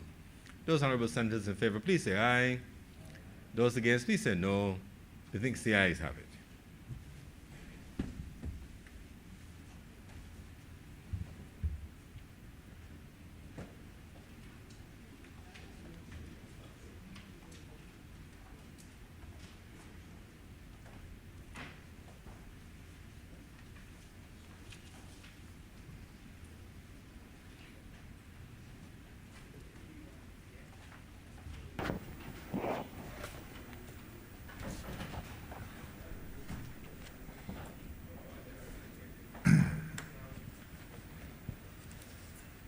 Senate is now in committee. Clause 1. Beg to move that clause 1 stand part. The question is that clause 1 stand part. Honorable senators in favor, please say aye. Those against, please say no. Methinks the ayes have it. Clause 2. The question is that clause 2 stand part. Honorable senators in favor, please say aye. Those against, please say no. Methinks the ayes have it. Clause 3. Chairman, I beg to move that clause 3 stand part. The question is that clause 3 stand part. Honorable senators in favor, please say aye. Those against, please say no. Methinks the ayes have it. Schedule. Chairman, I beg to move that the schedule be the schedule to the bill. The question is that the schedule be the schedule to the bill. Honorable senators in favor, please say aye. Those against, please say no. Methinks the ayes have it. Mr. Chairman, I beg to move that you do not report to His Honor the President the passing of one bill in committee. The question is that I do now report to His Honor the President the passing of one bill in committee. Honorable senators in favor, please say aye. Those against, please say no. Methinks the ayes have it.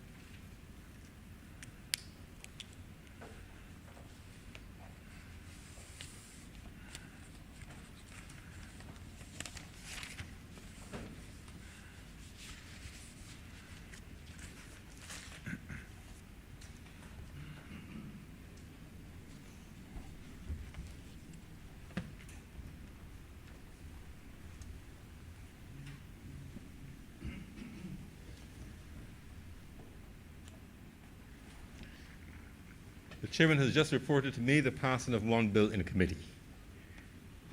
Mr. President, I beg to move that this bill be now read a third time. The question is that this bill be now read a third time. Those honorable senators in favor, please say aye. Those against, please say no.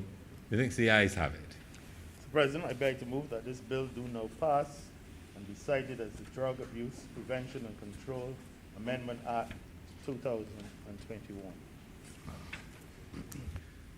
The question is that this bill do not pass and be cited as the Drug Abuse Prevention and Control Act 2021.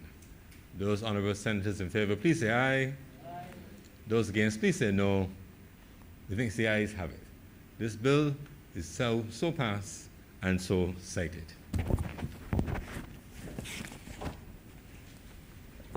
Mr. President, we commit to presentation of papers.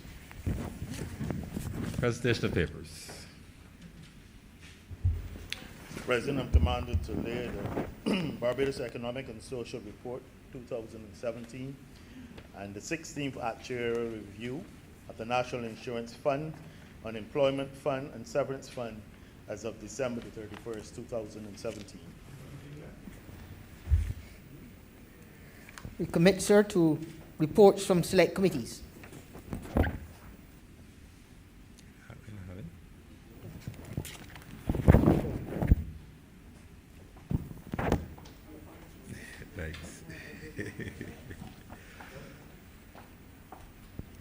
Before the Honorable Senate, I want to report that the Committee of Selection held a meeting on 25th of March 2021, and the full membership was present, and the matter was to consider nominations for the membership of committees of the Senate. And the proposal to the Honorable Senate is that there be a change in membership as follows.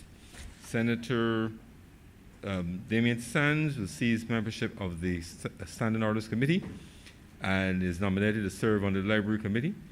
And Senator Jerome Walker, who is a member of the Library Committee, will cease membership on that committee and be nominated to serve on the Standing Orders Committee.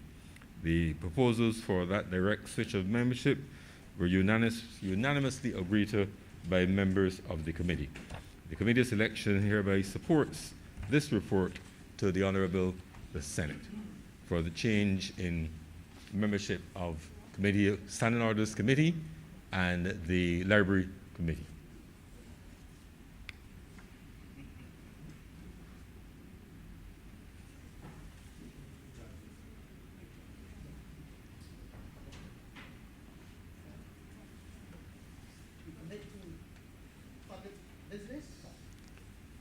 Public business.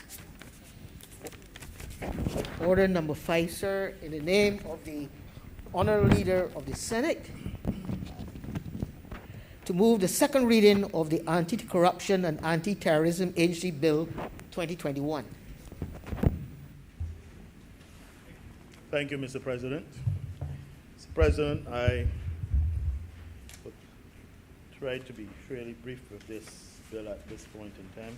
A lot has been said over the past few years about corruption in Barbados, and various accusations have been made over the years, especially over the last 10 years, culminating with the high-profile case of a former Barbadian government minister, being held in North America. Indeed, we have in Barbados had a Prevention of Corruption Act since 1929, which of course is quite dated and fairly archaic in areas. I know that all honorable members are familiar with the Integrity in Public Life Bill, which reached this honorable chamber in August last year.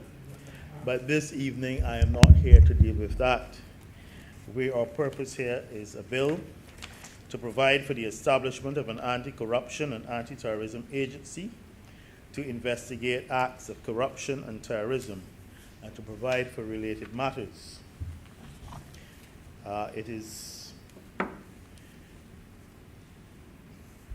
We think it is critical that we in Barbados now provide a dedicated mechanism and structure to investigate acts of corruption so that the corrupt parties can be brought to justice, and that so that the corrupt practices can be exposed.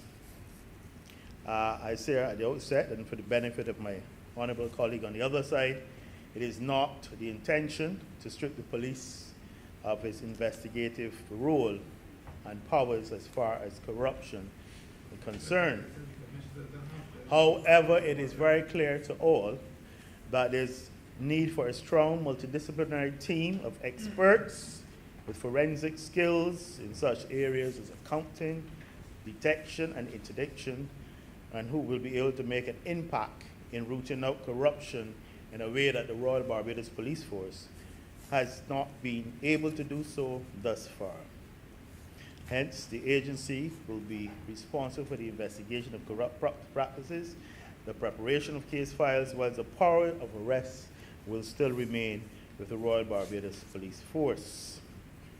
Obviously, it will be important for the agency to be made up of individuals with expert training and also of individuals of impeccable character.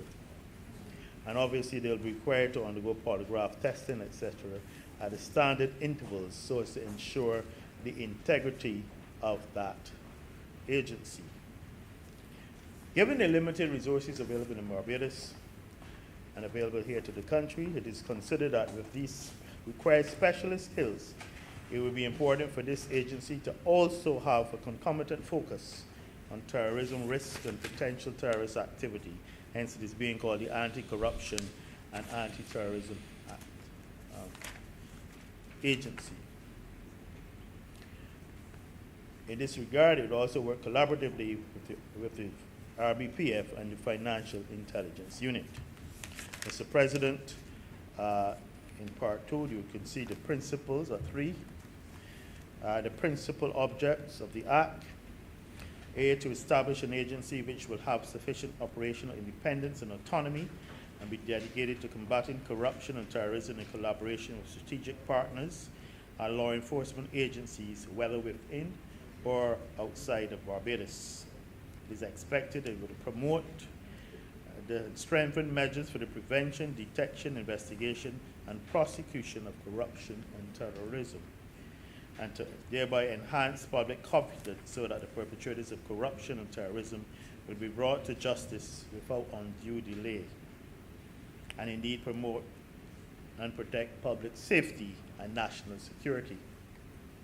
And under the functions, Clause 5, the functions of the agency, subject to provisions of the bill, they will carry out efficient and effective activities to combat corruption and terrorism, whether by itself or in collaboration with strategic partners and law enforcement agencies.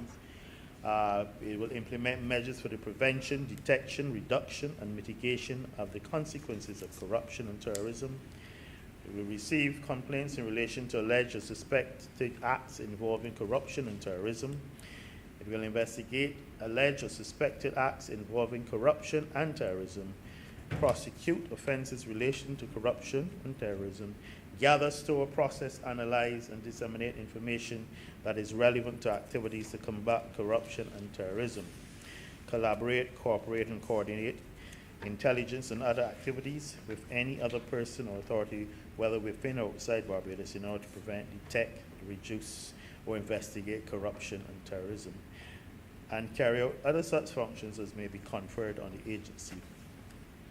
And of course, it is expected that there would be a Director General of the agency, and the bill speaks in various clauses to the functions. Clause 4 speaks to the establishment of the agency and the functions I just covered.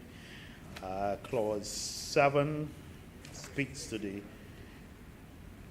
the ability of the Commissioner of Police to refer for investigations to the agency. Clause 11 speaks to the cooperation of the agency with other bodies. Clause 14 speaks to administration and provides the appointment of the Director General, and provides 15 speaks for disqualification. So that clauses 4 to 23 essentially deal with the issue of administration and going as far as dealing with the obligations of secrecy. Clauses 24 to 32 deal with the financial provisions, plans, and reporting system. And Part 6, clauses 34 to 38 speak of the oversight committee to have oversight over the functioning. Mr. President, I believe the bill is fairly straightforward. It is one that is indeed needed. Some would say it is long overdue. And with these few words, I beg that this bill be now read a second time. Thank you. Thank you, Senator Walker. Senator Franklin. Mr. President, thank you, sir. I would be equally brief. One, I'm tired. And yeah.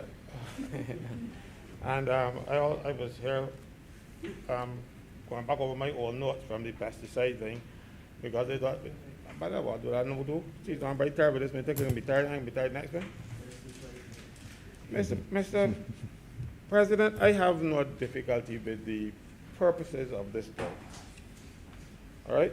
And I am not the government. So my position would be style, as opposed to that there's something wrong with having this legislation in place. Right? I would do it differently. I would give the resources to the police, because we already have structures there that you can build on, rather than set up a separate and distinct agency. The Commissioner of Police still has all the powers that this act has given to the Director General and everybody else. So now we have two people with the same powers and they can do the same thing. Mind you, the act says that the Commissioner of Police can defer to him and let him do the investigation. But why would the police, who are the experts in investigating?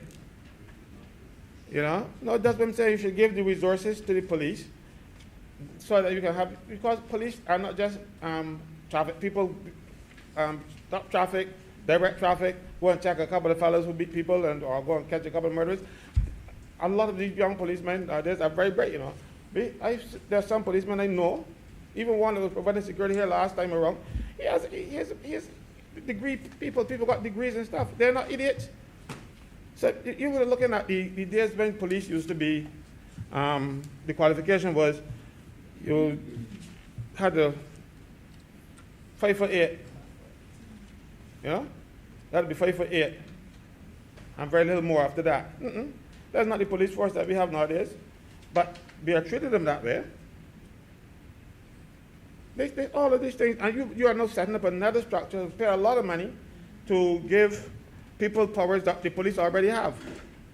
Why not give the police the resources? Send some of the officers who I know are very well equipped. I speak with them to do exactly what you're asking these people to do. And then maybe you might have a real purpose for another a deputy commissioner of police. You ain't got none now. But so that is my real take on it. I don't understand why you have to go through this anti-corruption unless there's some treaty that you people sign. You know, you always go there signing treaties and then we find out later that you had to do these things. Because we got some young, bright policemen out there, and sometimes they get so frustrated because they leave the force. Now, if you challenge, these fellas are not challenged, a lot of policemen usually go and become lawyers. You know, they're not idiots. You could have given them the resources, give the Commissioner of Police the resources and the necessary training, and you would have the expertise in investigation and everything else, then the financial skills and stuff that you want them to have. So be it. You know, my other difficulty with this bill is over here in the sections where you're dealing with penalties.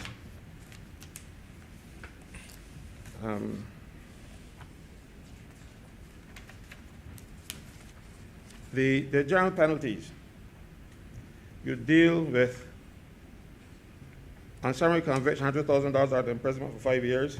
This is for individuals. Or on conviction and indictment for a fine of $250,000 or imprisonment for 10 years. In the case of a body corporate, summary conviction, a fine of $150,000, and conviction and indictment, a fine of $500,000. You see, no company in Barbados can bribe anybody. The officers of the company can. The company itself cannot involve itself in corruption. The officers of the companies do. So, I don't think that they should tear their way out alone. Not that the Treasury wouldn't like the $500,000, I would like it too. But I believe that officers of these companies who are corrupt and get involved in these matters should spend some time at Her Majesty's pleasure. That is the difficulty I have with this, because an individual does something that a company does, but the individual gets to go to jail and rest nicely and get his scurvy or whatever else he gets up there. But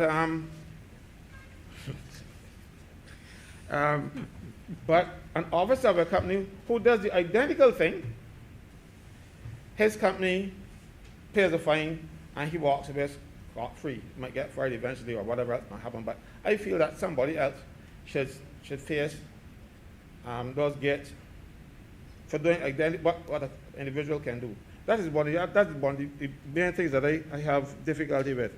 People get away. I can incorporate now and get away with crime.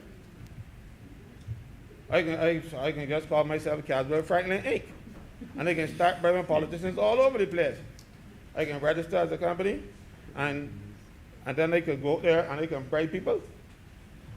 I feel, because I would not be an individual then, because, you know, a company is a person. I don't, 43? I read it. I probably didn't understand it then. No, it says here, look at the last section. It says here, it can be punished in accordance with A or B. And B deals with corporations, and A deals with the individual. So that's what I'm talking about. I read it. And unless I misunderstand, that's my interpretation. But you know, I am a lawyer. People tell me so all the time. You know, so I'm of the view that we should be locking up principal officers of the companies, directors, and CEOs and that kind of thing too. Right? That is my take on the bill. The minor thing that I'm concerned about is the definition. The definition of corruption. Section 2. Corruption means an offense under any enactment related to the corruption. There's something wrong with that.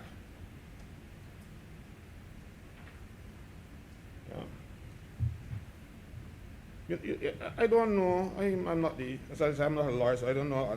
I don't understand the legalese of this. But it basically says corruption means corruption. You know. And then the other minor thing, but minor too, is this. The Director General here now would be required to investigate political problems to maybe have treating at election time. You're not going to hear that's corrupt. When you give people food or T-shirts and that kind of stuff, because that's corruption too. No, I'm talking about the ones that we had vote in St. George North, we put pictures by them, all kind of thing. I saw them. I didn't have any. That T-shirt I bought myself. All right, so you see,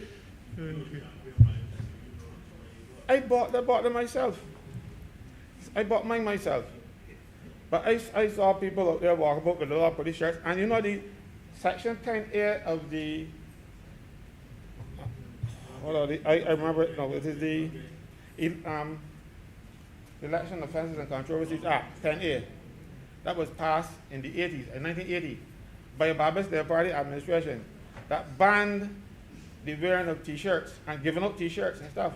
Man, when I had 1 million T-shirts in George North. I even get some. All right? I didn't wear them. I used them to.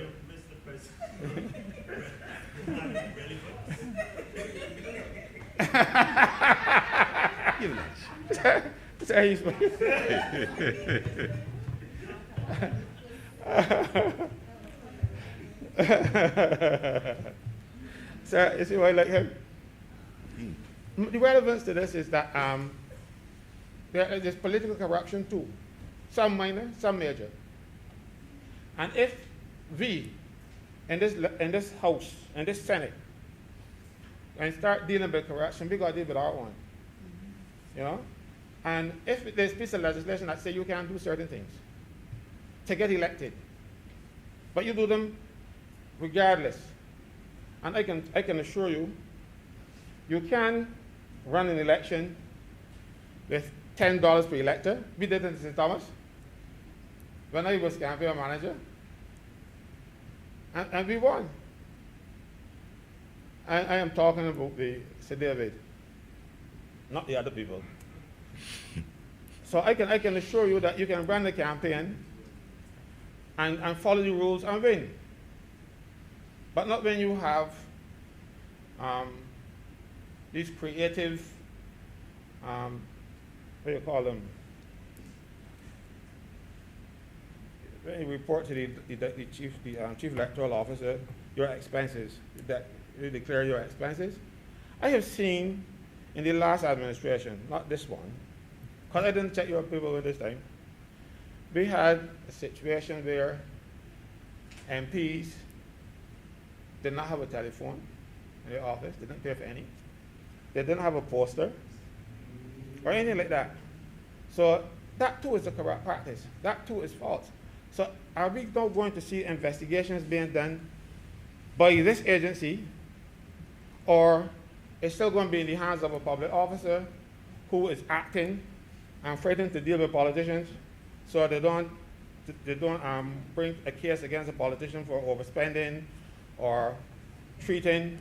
You can't give food, you can't give money, but you know these things happen. So are they going to be included in this legislation too, because, or under the duties of the Director General? Because it doesn't say in the definition which acts. It is out for interpretation, or it's out for, under section 2, corruption means an offense under any enactment related to corruption. So are we going to be seeing now real investigations into what causes politicians to get here? We're not here in the other place, because we get here at the will of the political leaders, Prime Minister and Leader of the Opposition, and in cases of independent senators, the Governor General. But we know the kind of expenditure, because it is $10 per elector. And we know the cost of those fancy stages that you put up are far more than any $10 could pay for. Because if you have 6,000 people in your constituency, you only spend 60,000. And I know the cost of one of those stages was $74,000. Some time ago that I was involved in politics. No, I'm not. So are we going to be seeing that type of investigation? Or are we only going to be thinking about people who bribe civil servants or bribe politicians or bribe? I want to know what's happening, because we cannot legislate and for others and not for ourselves. The rain must fall on the just and the unjust. So I hope when this legislation gets the nod, is proclaimed, that we see an independent Director General who asks for no favors and give none to his job or her job, as the case may be. As I said, sir, I have no difficulty in trying to stamp out corruption, because this place is getting like Sicily. There's corruption all over the place. Just to give an example, one day I am home and my stepdaughter comes to me and says, the garbage man is outside. He want to know if we had trimmed off some leaves and stuff. He want to know if we can get some money to put on them bikes. So I said to him, you go quickly before you call the sanitation department for you. Because I am not prepared to bribe anybody. Mind you, I give them stuff at Christmas. I give them stuff at things. Like the other day somebody gave me, around Christmas time, people gave me gifts. And I got 3 bottles of Johnny Walker Black Label. I don't know what to do with it. I don't rub with it. And so there were 3 people on the truck, and I gave each of them one. My father said, "You get them Black Label, you could have given me them, and they would give you a whole case of Coxbury to get them fellas." I saw all this burn your mind. So it makes no difference to me. So I give them things. Sometimes, but I don't expect them to come and try to extort anything from me. That is corruption too, and it comes from there to very high up. I cannot say all the way up because I don't know all the way up, but I can tell you about the things that I see. And, it is also corrupt to go for a license at the licensing authority and don't go and do the test, but come back and a few months later you kill somebody or something because you get the test. And I understand that there's a named person who you can go to and do your thing, and you don't have to go up on the road. That's corruption too. And it's worse corruption because you put a fellow on the road that ain't really know how to drive, and he could hit somebody, or worse yet, hit me. You know? So we need to look at the level of corruption in this place, because as far as I can see, this place is absolutely corrupt. People have offered me, as a trade unionist, I go to represent people.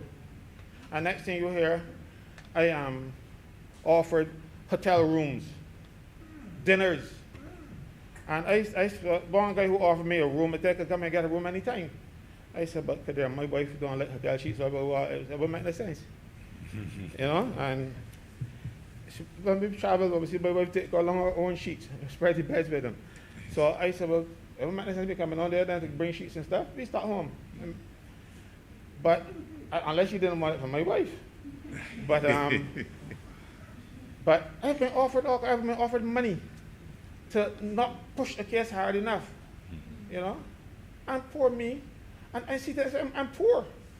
So people think that might catch me. But it might catch some other trade unionists. I'm not prepared to call any names. I say it might catch other trade unionists, but it will not catch me. But it will, but the fact that a fellow was bold enough to offer it to me, I'm offered dinners. You know, come here, so man, if you can get whatever you want, you just come in and you sign me, you leave, and all kind of stuff. My signature, and if I want lobster, I can buy it or do without. But you have to be so corruption ain't only taking big sacks of money. It is. I've been working elsewhere, you know, and my boss tells me, man, you don't gotta push your case so hard. That man's my friend. That's corruption too. You know, and I said, but every first your friend tell you that he's wrong, you don't friend this worker. You know who got fired? Not the worker, me. So, sir, I am happy that we are trying to take some action, but I just think you're doing it wrong, differently than I would. But I'm not going to say that you're wrong, I'm just saying that I would have done it a different way. And, sir, with those very few remarks, I'm obliged to you, sir. Thank you very much, Senator Franklin. Senator Walker. Thank you, Mr. President. I want to thank my colleague on the other side for his brevity and his support for this. I understand his concern. He said he would have done it differently. He raised an issue about he didn't know if we had signed any convention. My little research has shown that we on to the United Nations Convention Against Corruption on December the 10th, 2003. We are now one of 11 countries in the world that have not ratified this convention. And looking at the ratification, it speaks to the need to have a body agency, and these must be independent, adequately resourced, and have properly trained staff. Okay? So, Mr. President, with those few remarks, I want to beg that this bill be now read a second time. Thank you, Senator Walcott. The question is that this bill be now read a second time. Those honorable senators in favor, please say aye. Aye. Those against, please say no. Methinks the ayes have it. Mr. President, I beg to move that Your Honor do now leave the chair and the Senate resolve itself into committee for further consideration of this bill. The question is that he do not leave the chair, the Honorable Senate resolve itself in the committee for further consideration of this bill. Those honorable senators in favor, please say aye. Aye. Those against, please say no. Methinks the ayes have it.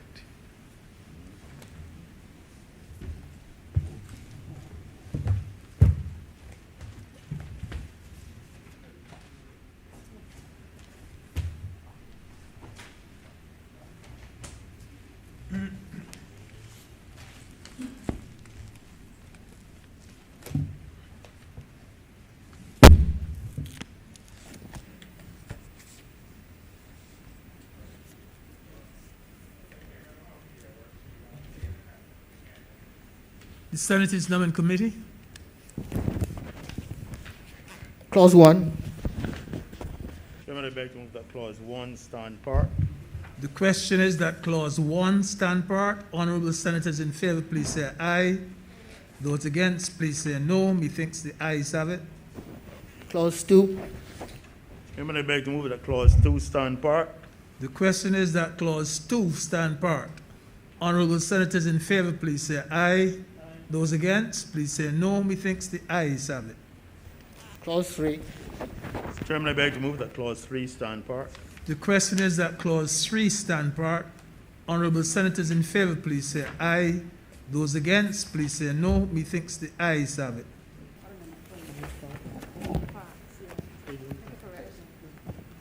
There's no objection to doing it in parts.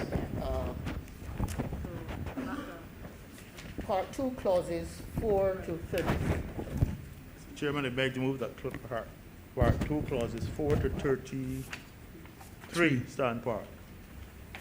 The question is that part 2, clauses 4 to 33, stand part. Honorable senators in favor, please say aye. Those against, please say no. Methinks the ayes have it.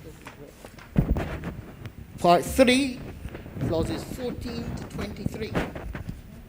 Part 3. Sorry, something wrong, sir. Mr. Oh. This clause is part 2. Part 2, clauses 4 to 13. 13. 13. To 13. 13, sir. Let's do that again. Part 2.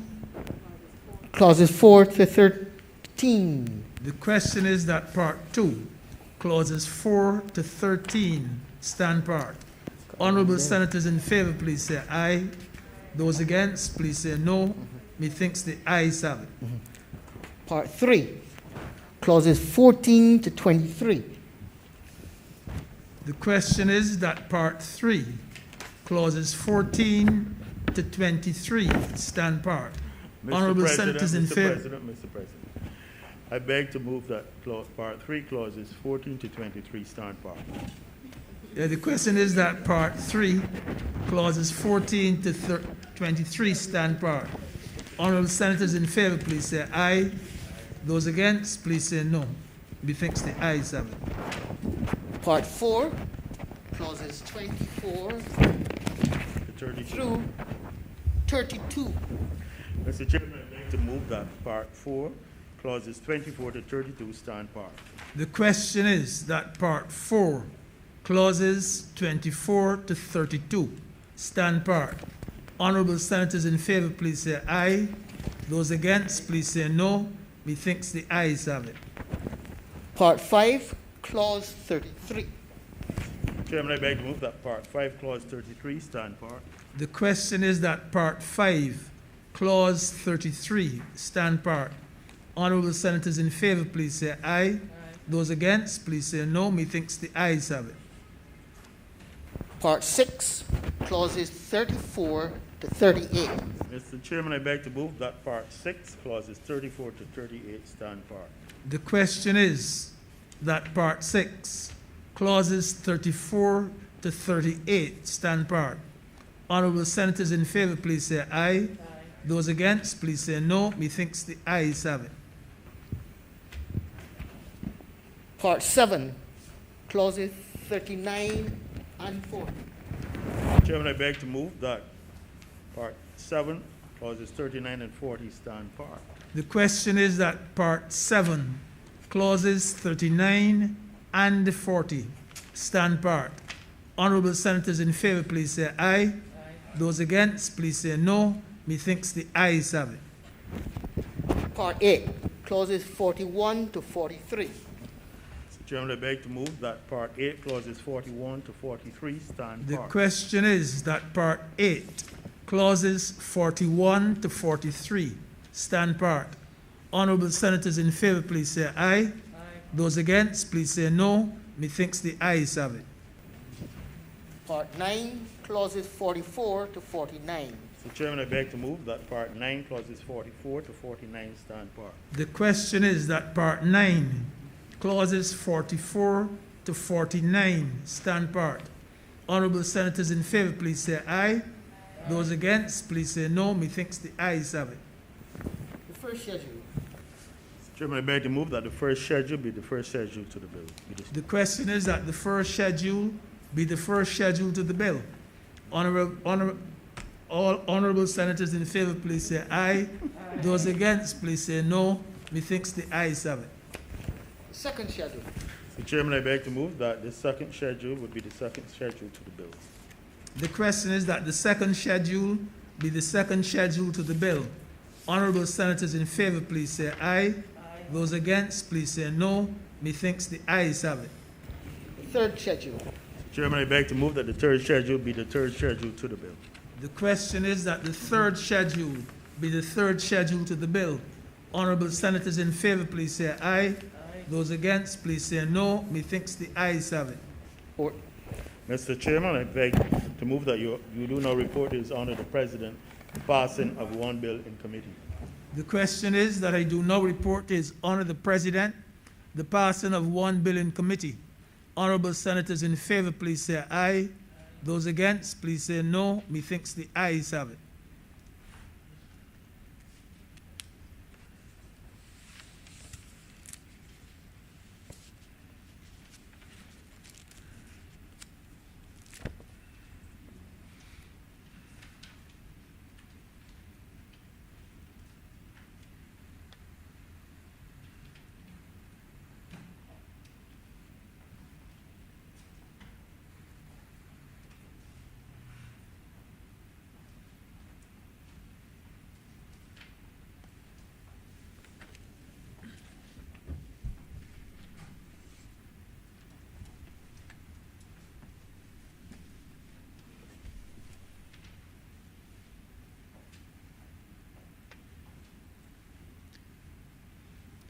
The chairman has just reported to me the passing of one bill in committee. Mr. President, I beg to move that this bill be now read a third time. The question is that this bill be now read a third time. Those honorable senators in favor, please say aye. Aye. Those against, please say no. Methinks the ayes have it. Mr. President, I beg to move that this bill do not pass and be cited as the Anti-Corruption and Anti-Terrorism Agency Act 2021. The question is that this bill do not pass and be cited as the Anti-Corruption and Anti-Terrorism Agency Act 2021. Those honorable senators in favor, please say aye. Those against, please say no. Methinks the ayes have it. This bill is now passed and so cited.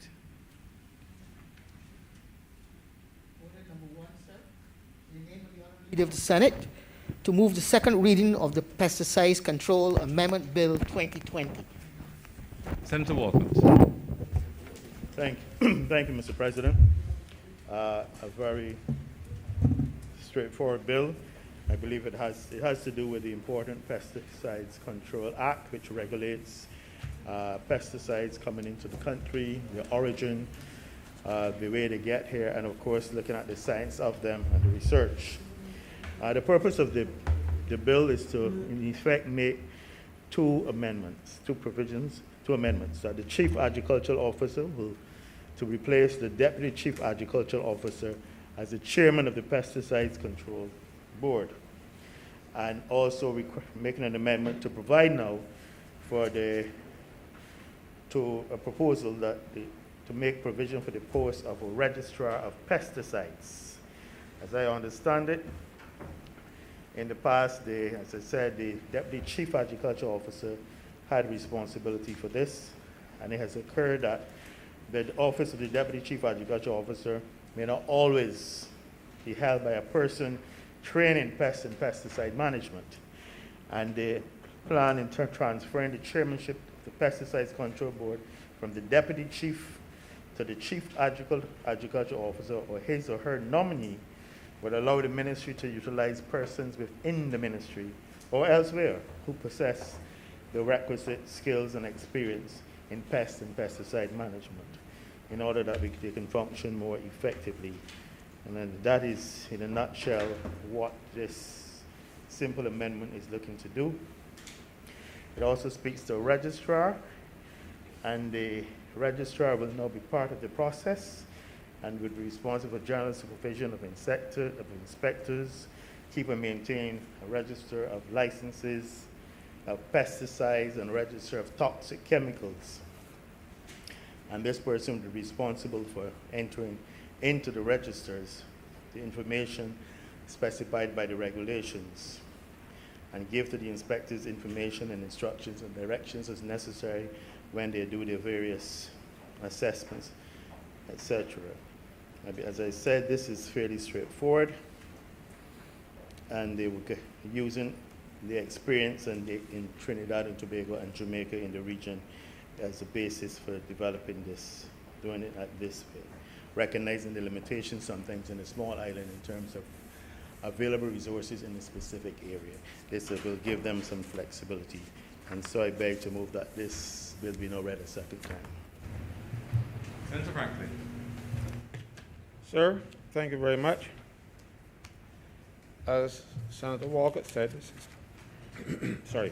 this is a short bill, and I think too short. When I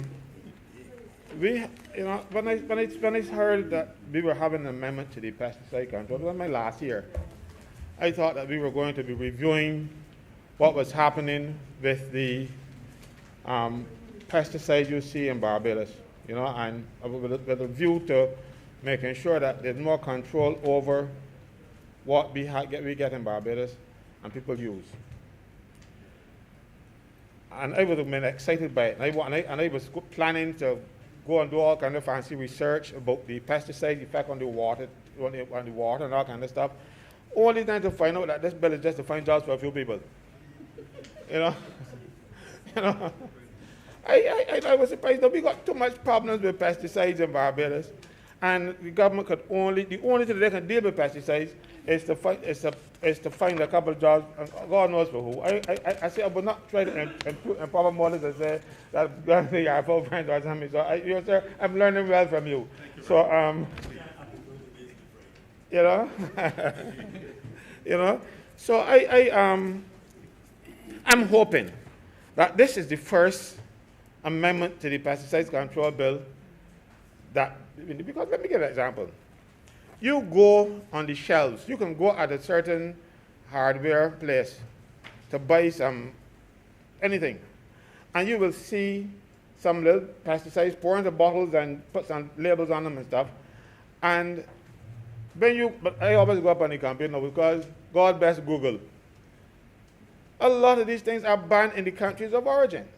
Can't be used there, but they sell them in Barbados, and we use them willy-nilly. Some of them are cause cancer. Carcinogenic, I think that's the word they use. Thank you, sir. And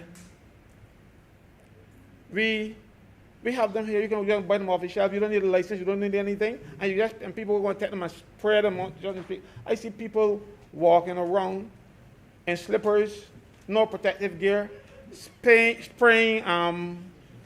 Roundup and all kind of stuff at the front doors, and the grandchildren around the yard later on in the day.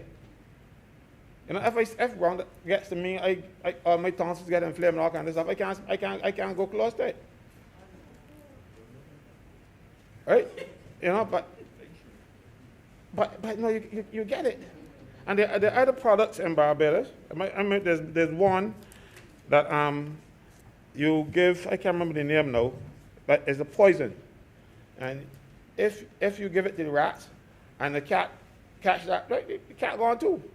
And these things are so dangerous. I understand that is banned now too, but they were here all along.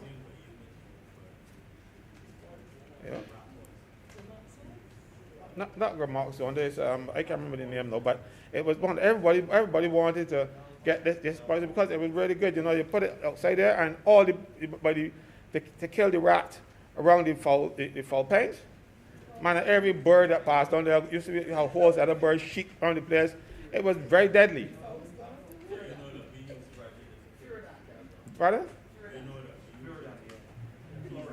So I want better control of these drugs. And I hope, well, since now we're having all these people that actually will be people who have expertise in dealing with these matters, and pesticide control boards don't just sign off on pesticides that come into this country. We know the industrialized countries, they make a lot of stuff and they set for export only. I remember, like for instance, and I'm not going to call the country's name because I think we got nice we don't want to send our new ambassador up there. But they produce, what do you call it? Thing used to put on the roof. Asbestos. It is banned in that country, but they sell it to Indian man by the thousands of tons. You know, they produce it for themselves, but not for themselves. They produce it. They know it is bad. They say it is bad and it cannot be used in their countries, but they sell it here, and we accept it. These are the pesticides that go into the water, and next thing you know, we hearing a lot of cancer, and we do not know where it's coming from. Because yes, there's an acceptable level of some of these pesticides, but by the time you get to that acceptable level, you know, it may be acceptable by world standards or whatever else that you might have, but it is still causing harm. And we need to get a regime where you can't drink the water, because our water, for the most part, comes from the aquifer. So let's say you have people spraying fields with these chemicals.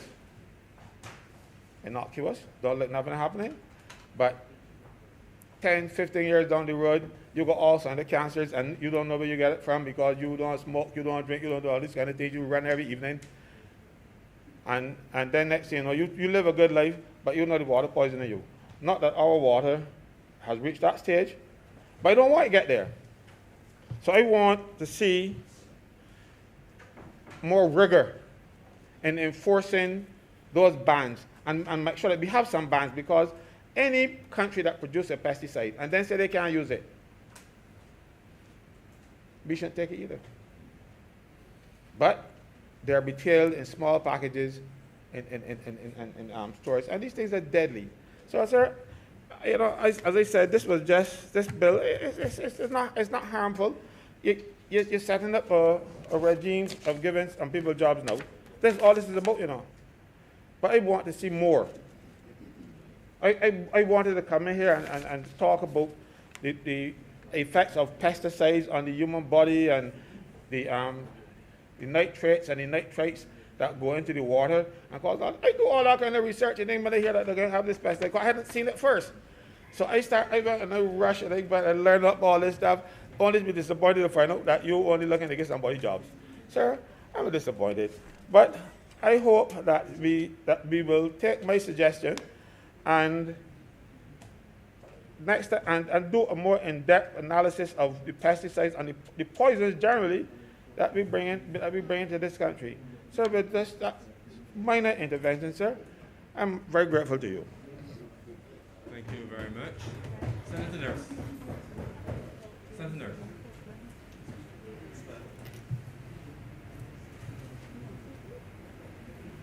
You got the mix right, think so? You got the mix right, think so? Thank you, Mr. President. I shall be equally as brief, in fact, probably more brief. And I have to say, Mr. President, that I do agree with the leader, with the opposition in this regard in terms of this amendment. I believe I was really looking for a lot more here. I think that any legislation relating to the whole control and regulation of pesticides is absolutely important legislation, and should not be treated lightly. We appreciate, of course, that pesticides, while they can be very useful, particularly we know of the use in agriculture and so on, they can have serious negative effects on the human bodies, on the environment, particularly we're talking about effects on the land, air, or water systems, marine life. So all of these things makes it necessary to implement really good legislation, but also to make sure that we have a really proper regime of control and monitoring and enforcement. And so this pesticides control bill has been around for a little while now. I think perhaps back since the 70s, I think, or if not earlier. And so it have been a really good opportunity to take a look at the overall bill and to see how the act and to see how it could have been modernized and improved where necessary. And that's important because over time, a number of things can change. We know, for example, trading systems, international agreements and arrangements and so on affect the importation and the sale of various pesticides and chemicals. We know, for example, and I think Senator Franklin may have mentioned that you have in some countries certain chemicals or pesticides, as the case may be, which are banned, but yet they can be exported to other countries. And so from time to time, we always have to make sure that our legislation is updated to make sure that this level of regulation to ensure that if something is not good enough to be used or consumed in another country, it should not be good enough to be imported into this country. And I think that one of the useful things, because there's a lot of resources that are necessary in order to really properly manage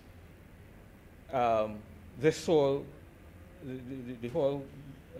area of pesticides control. And I'm thinking that I don't know that Barbados on its own would have all the resources, but perhaps the time has come where there's some CARICOM agency that can work together to make sure that we are not being used as a dumping ground for chemicals and various other and pesticides and so on that may very well be banned in other countries. So we should be a kind of a collaborative effort here, I think, among us in the Caribbean to make sure that we are not being taken advantage of in this regard.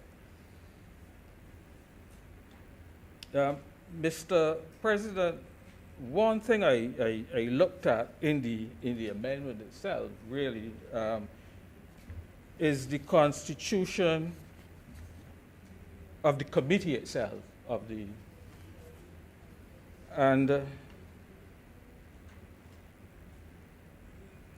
board, the control board, and it seems to me that the board itself seems to be lacking in certain in representation of certain key regulatory departments. I am thinking particularly of the EPD, the Environmental Protection Department. Tremendous expertise in that department, being called upon all the time to investigate all of the various environmental issues which arise for all kinds of reasons. And I cannot see why they should not be, and to my mind, they should be a key, they should have representation and be key members of this board. In fact, I think I would probably even make the case, Mr. President, that the EPD director should probably be the chair of the board rather than the chief agricultural officer. And I say that, Mr. President, because while we know that the lots of chemicals are used in the agricultural industry, I think it is really the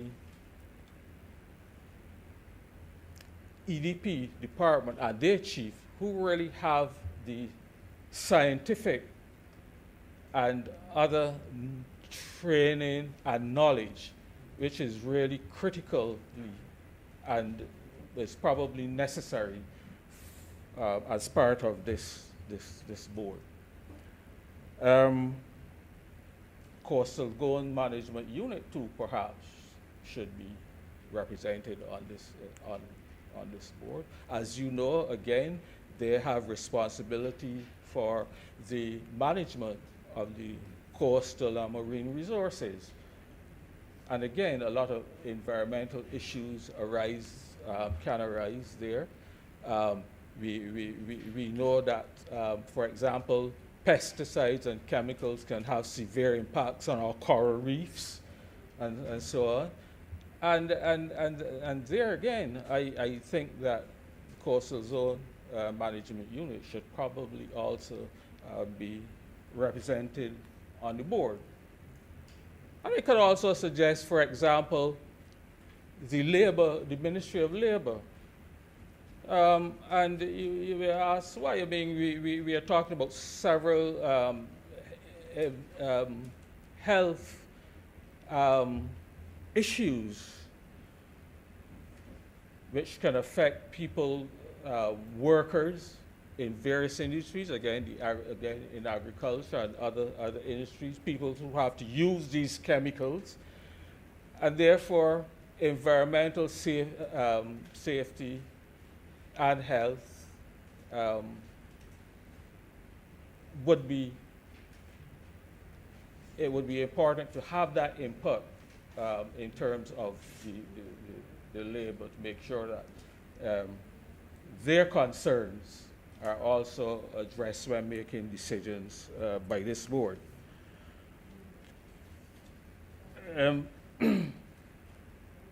I too would like to know, what is the position. This is not now directly related to the pesticides control, but well, it is related in a way.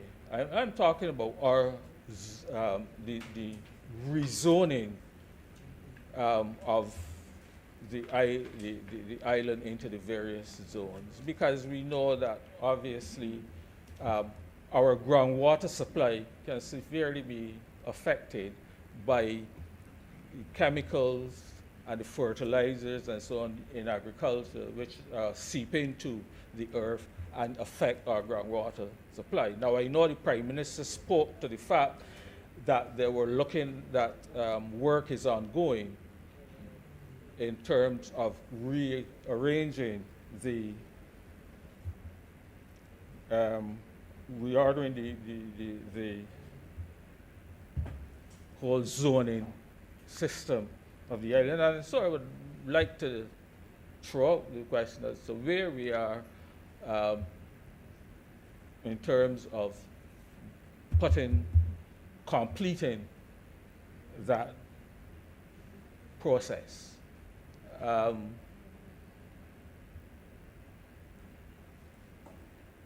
The present system, for example, the present system for zoning system only speaks to bacteria, for example, and viruses getting into the ground, affecting the groundwater supply. It doesn't speak to to chemicals seeping into the groundwater supply.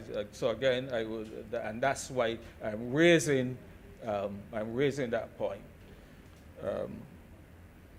And so I think that, Mr. President, while I commend this first step in terms of amending the legislation, I think there's a lot more that has to be done, and a lot more upgrading, and I look forward to seeing the necessary legislation come on board.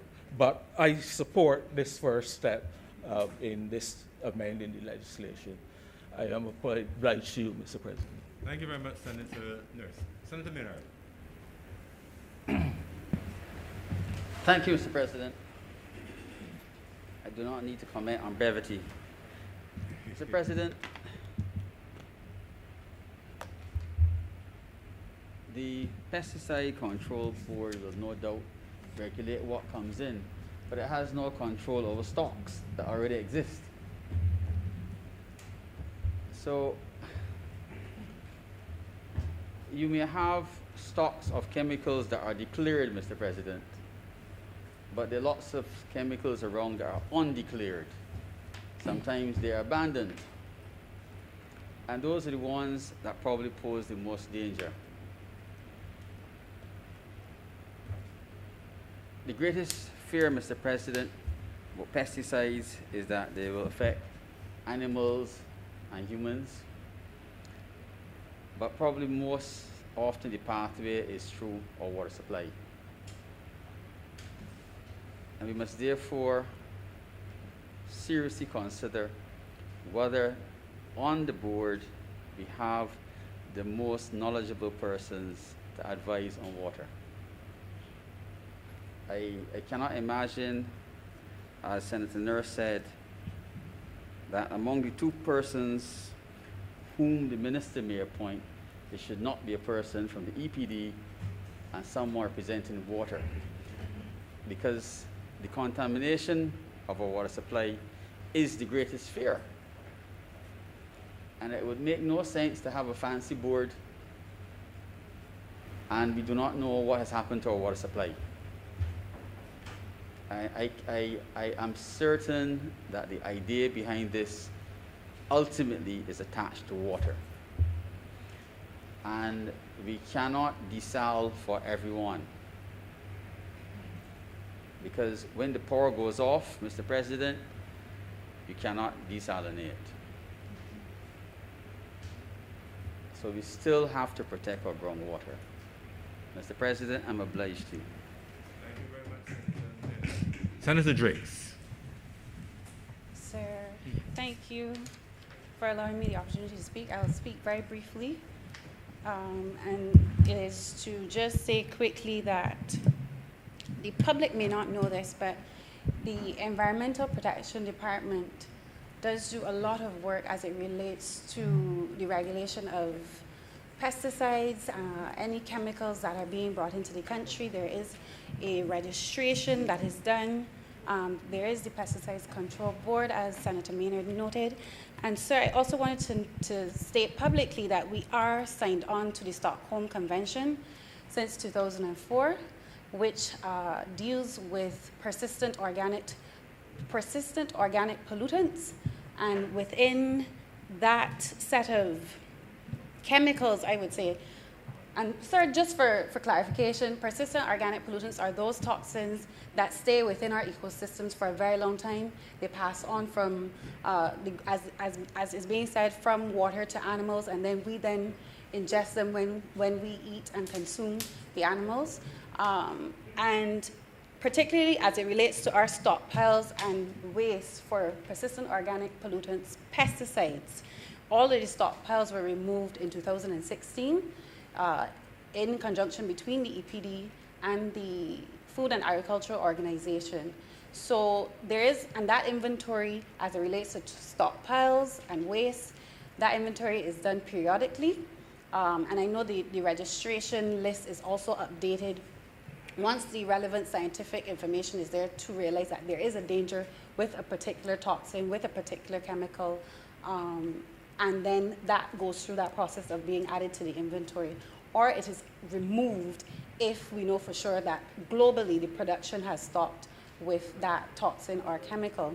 And I also want to support Senator Nurse's comments as it relates to being vigilant with how we utilize toxins and chemicals, particularly in our agricultural industry sector, because when it comes to the degradation of our coral reefs, agricultural runoff is a significant contributor to the degradation, as I said, of our coral reefs. And if we are talking about building out a blue economy, we cannot be on one hand on land, engaging in activities that degrade the reef, harm the reef, and then in another aspect, trying to build out an economy that is still relying on that said ecosystem. So there needs to be a balance that is had as it relates to how we're utilizing certain resources and their impact on the environment. Mr. President, I said I will be brief. I just wanted to raise those points, and I know there will be an opportunity for me to speak at length about these issues. So I'm obliged to you, sir. Thank you, Senator Drakes. Senator, any other speakers? Oh, Senator Greenwich, Mr. Deputy President. Yes, that's true. As I usually am. Thanks.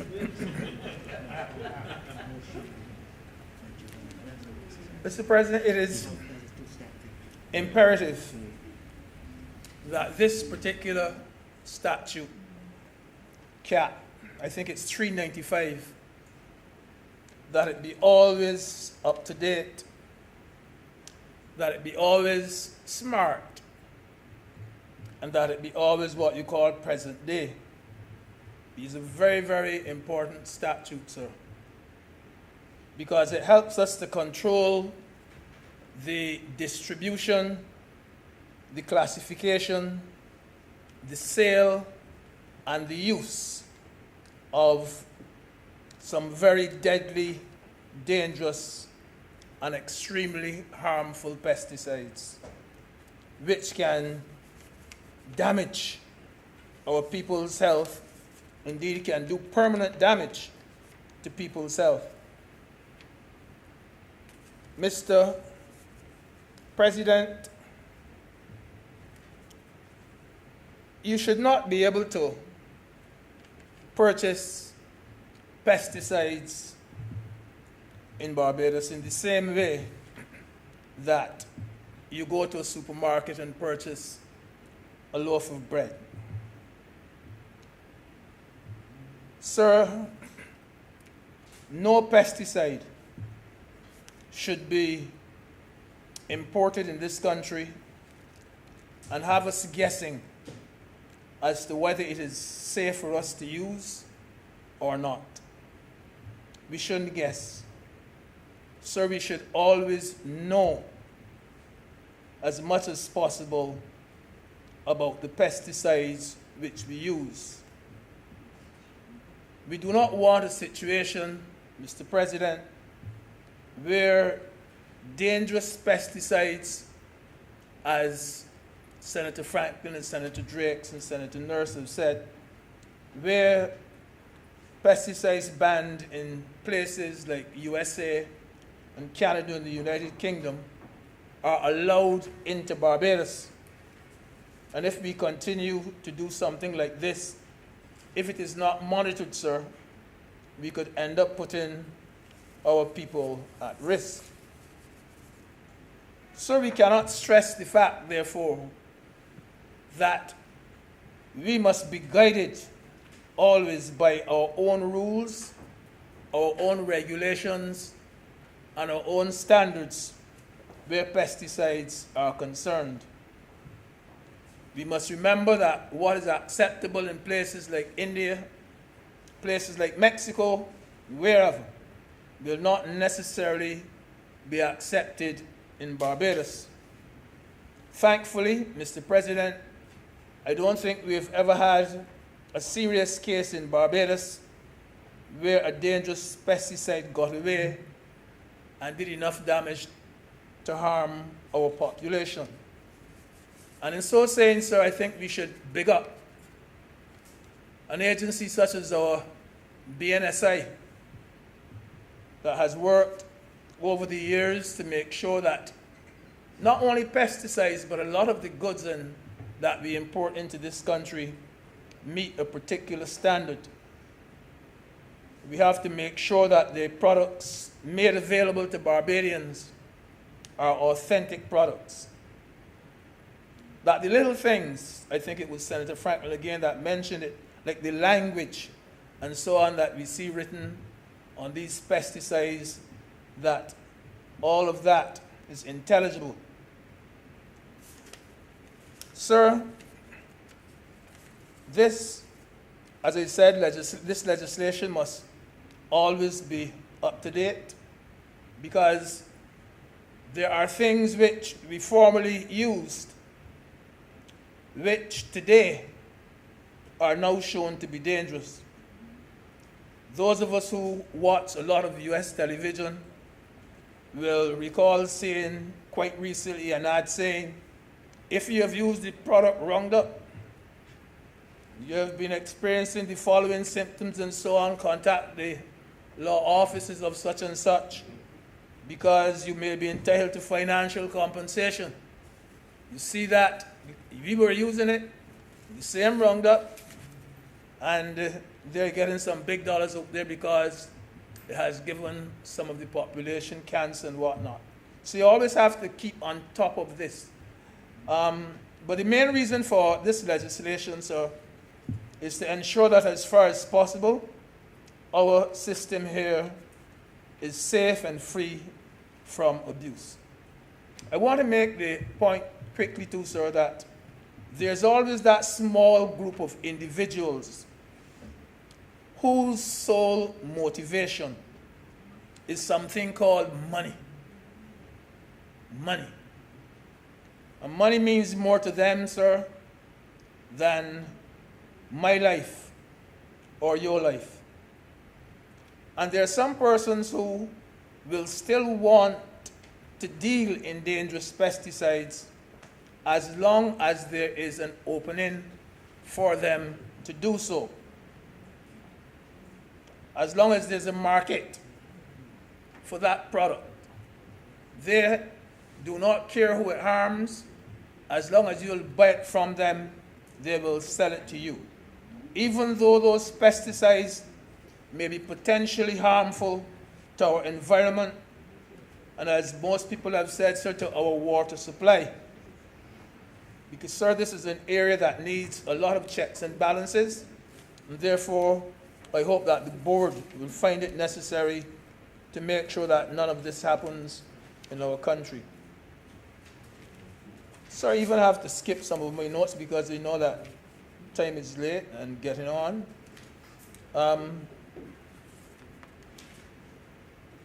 A lot of the persons who sell pesticides, sir, should be acting as our first line of defense, the first line of defense for the public. Because the do's and the don'ts can be of extreme importance. And the ones who are allowed to sell pesticides should be able, Mr. President, to advise us as to whether we are purchasing the correct pesticide for our problem or not. Persons should be able to give you the instructions for safe handling, and they should be able to advise you as to whether that particular pesticide can be harmful to your neighbor, because you could be concentrating on killing the weeds over by you, but you might end up killing your neighbor. And sir, I don't even mean a neighbor who has some problem with allergies and so on. I'm speaking about an ordinary fit person like me or you, Mr. President. I know, sir, right now there are 4 matters in the law court that I know of. 2 of them deal with a person who spray painting of cars next door. And the other 2 deals with pesticides. They are right there in the court. Those matters I know of. Indiscriminate and insensitive use of pesticides in Barbados, I know it has destroyed good neighboring relationships. One lady I know, she remains adamant to this day that the pesticide sprayed from her next door neighbor is what caused her to end up in the psychiatric hospital. She's positive that there's nothing else wrong with her. The only thing was the neighbor.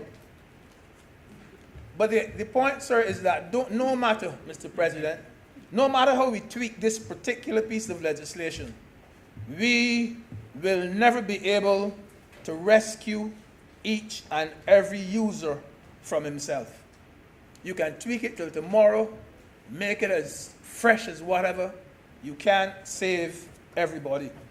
So these amendments, sir, will not be a game changer for those who use pesticides as though they don't care about their own safety. It will not be a game changer for them. Sir, there will be those who will read what they say on the tin or the bottle or whatever, and no matter how we attempt to regulate the pesticides and try as hard as we can, with the best will in the world, we can't stop them from doing what they do. You'll see that the thing may mark avoid contact with skin. It may mark that do not inhale. And there'll be people who will read it, look at it and read it, and they will still be spraying in a short sleeve t-shirt. Mark do not. It mark to avoid contact with skin. But and they will still have on a short pants. They'll still have on a pair of slippers. And they'll be spraying, and you know, it says don't inhale, but they won't have on a mask. So don't care what we do, you're going to find that particular person. They're very casual about it, and it is difficult to get them from break out of that habit that they have. You know, it's a bad habit. And such mistakes can be extremely costly, can even be deadly, Mr. President. And some of these pesticides are so strong. I remember a good friend of mine, Mr. Senator Miller knows him perhaps better than I do. And he was working at one of these pest control places, the place that sell pesticides. And he showed us one day that if he sprayed a particular point at St. Catherine's pasture on the ground, on the playing field, that no grass would grow there for 3 years. And you could tell, Mr. President, at the end of 5 years, grass still had not grown on that particular place. It's a fact. True, true, true. At the end of 5 years, grass still had not grown there. Very, very powerful. I don't even know if it's growing today.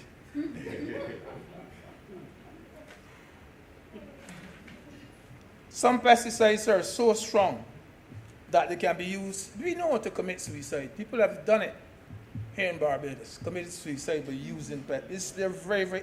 And I know another person, he has used it to kill any stray animal that go into his kitchen garden. He deliberately puts the poison there with pesticides just to kill the animals. So, and we don't need graphs and pressure point or PowerPoint and those things to prove these things. Some things that you see happening every day. And so there's another reason why you have to know who is purchasing these products and from whom.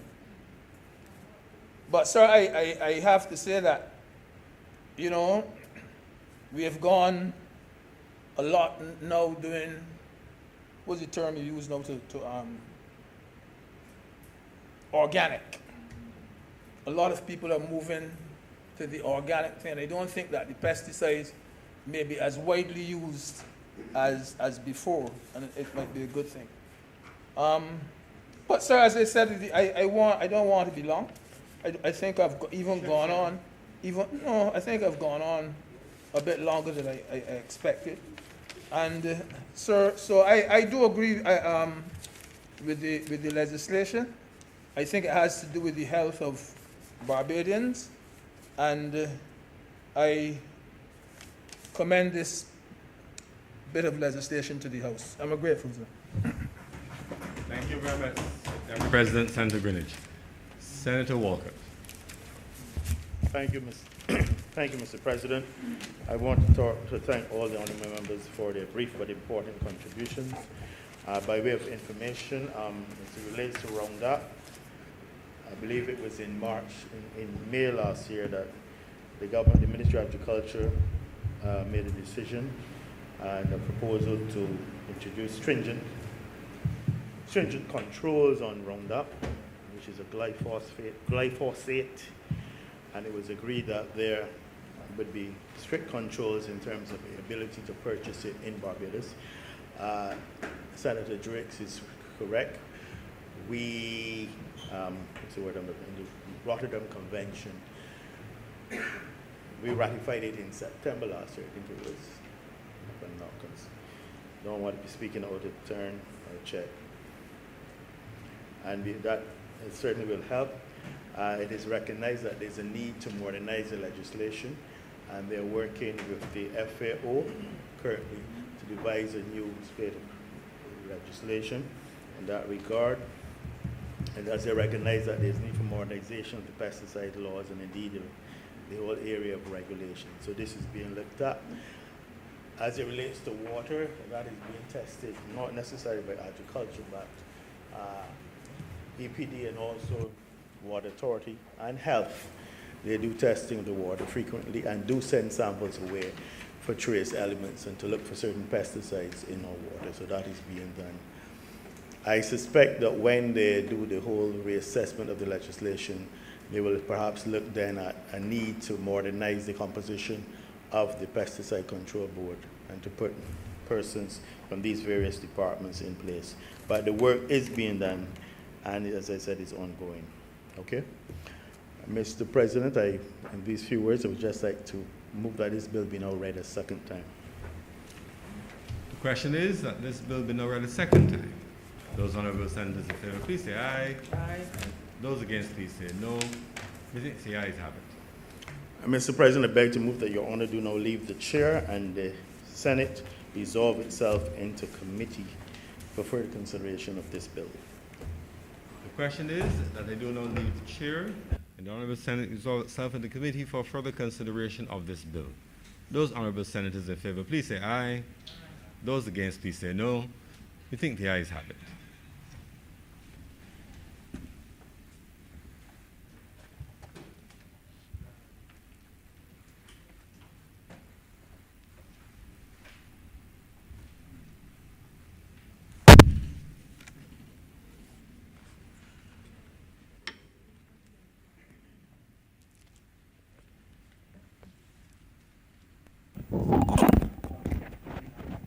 The Senate is now in committee.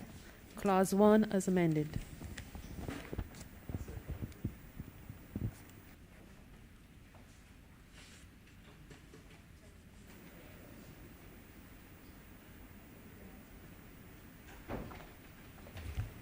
Mr. Chairman, I beg to move that Clause 1 as amended stand part.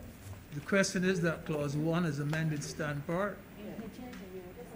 It's just a change of date from 2020 to 2020.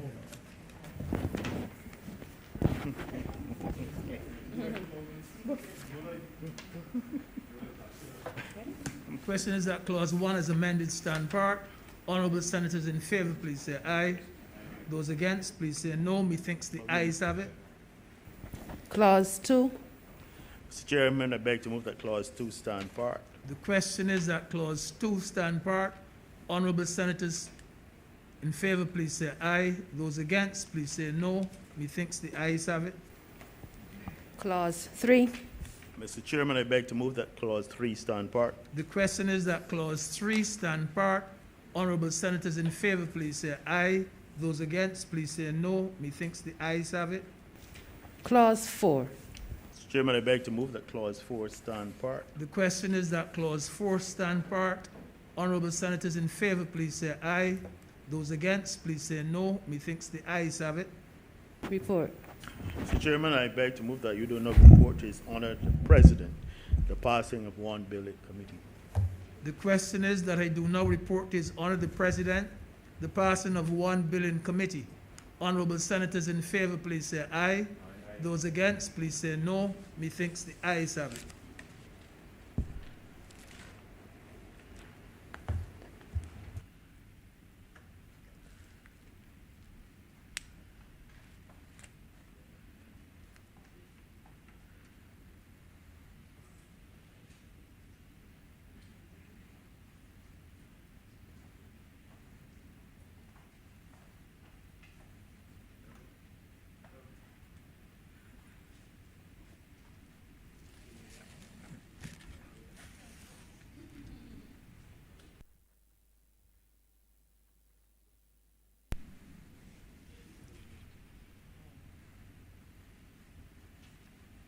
The chairman has just reported to me the passing of one bill in committee. Mr. President, I beg to move that this bill be now read a third time. The question is that this bill be now read a third time. Those honorable senators in favor, please say aye. Aye. Those against, please say no. We think the ayes have it. Mr. President, I beg to move that this bill do now pass and be cited as the Pesticides Control Amendment Act 2021. The question is that this bill do not pass and be cited as the Pesticides Control Amendment Act 2021. Those honorable senators in favor, please say aye. Those against, please say nay. We think the ayes have it. This bill is therefore passed and so cited.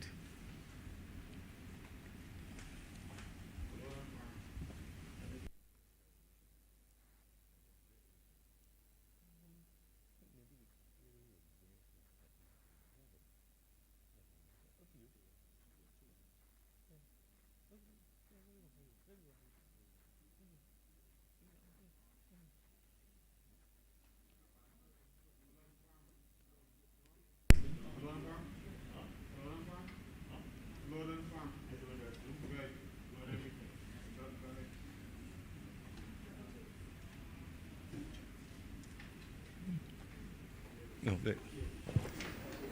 Ready? Go ahead. Mr. President, order number 2. Order number 2. In the name of the Honorable Leader of the Senate, to move the passing of a resolution to approve the publication in the Official Gazette of a notification under Section 9(1) of the Land Acquisition Act, Cap 228, declaring the abandonment of a compulsory acquisition of the parcel of land situate at Harry Smith in the parish of St. Philip in this island, more particularly described in the schedule to this resolution. Senator McConney. Mr. President, the resolution before this honorable House seeks to approval for the abandonment of the compulsory acquisition of land containing approximately 10.9041 hectares, around 26 acres, of land at Harry Smith in the parish of St. Philip. It's the property of the Marriott Barbados Limited. This abandonment is sought, Mr. President, pursuant to Section 9 of the Land Acquisition Act of the laws of Barbados, of course. Mr. President, you may recall that approval of this resolution to acquire this 10.9 hectares of land at Harry Smith for the public purposes of housing and tourism development, that this land was made up of 2 parcels. Part A, containing 8.4108 hectares, and parcel B, which contained 2.4933 hectares. And it was stated then to be the property of the Marriott Barbados Limited. The Parliament would have approved the compulsory acquisition, and that approval was completed on February 5th of 2020 following debate in this honorable House. And on February 11th, 2020, Her Excellency would have given her gracious assent to the resolution, and that resolution was subsequently published in the Official Gazette of February the 13th, 2020. You may recall too, Mr. President, that this acquisition occurred mere weeks before the major impact of the COVID-19 coronavirus pandemic, which reached the shores of Barbados. This eventually led to a national curfew in March, and as a result, many businesses were closed, and the country and our people had to endure some very significant economic challenges.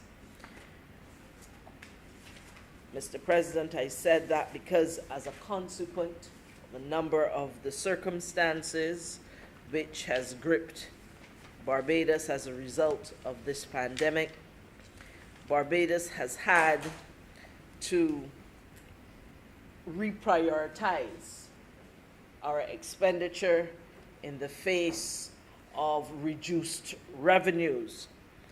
In addition, sir, certain circumstances have also intervened at this critical time where there is a difference in opinion amongst parties as to what the value of that same piece of land is. At the time, that land was suggested to be valued at around 10 million, but there's some subsequent submission of approximately 24 million.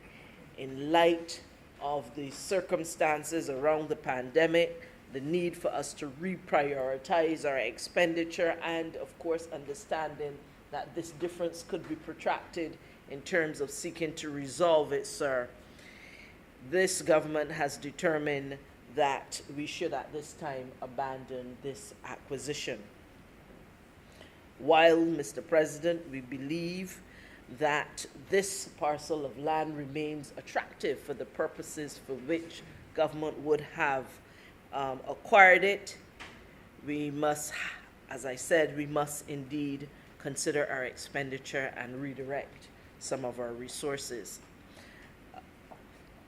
Section 9, Mr. President, of the Land Acquisition Act, it states that at any time before, in fact, let me read it with your permission verbatim. It says at any time before any compensation awarded under this act for the compulsory acquisition of any land has been paid, the minister may, by notification published in the official gazette, declare that the acquisition of such land is abandoned, provided that where the acquisition of the land has been approved by Parliament, the minister shall not cause such notification to be published except with the approval of both houses. That said, you would have to come back to both houses in order to get such approval. And so, sir, it is against that background of information that we come to this honorable house seeking approval of this abandonment. And in accordance with such, I beg to move that this resolution do now pass. The question, Senator Franklin. Oh, sorry.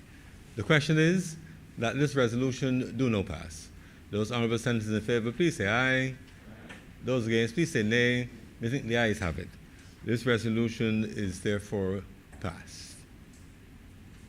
Senator Walcott. Mr. President, I beg to move that this sitting be suspended for 20 minutes. The question is that this sitting be now suspended for 20 minutes. I guess we've earned a bit of a comfort break. Those honorable senators in favor, please say aye. Those against, please say nay. Methinks the ayes have it. This sitting is therefore suspended for 20 minutes until 25 minutes to 7 o'clock.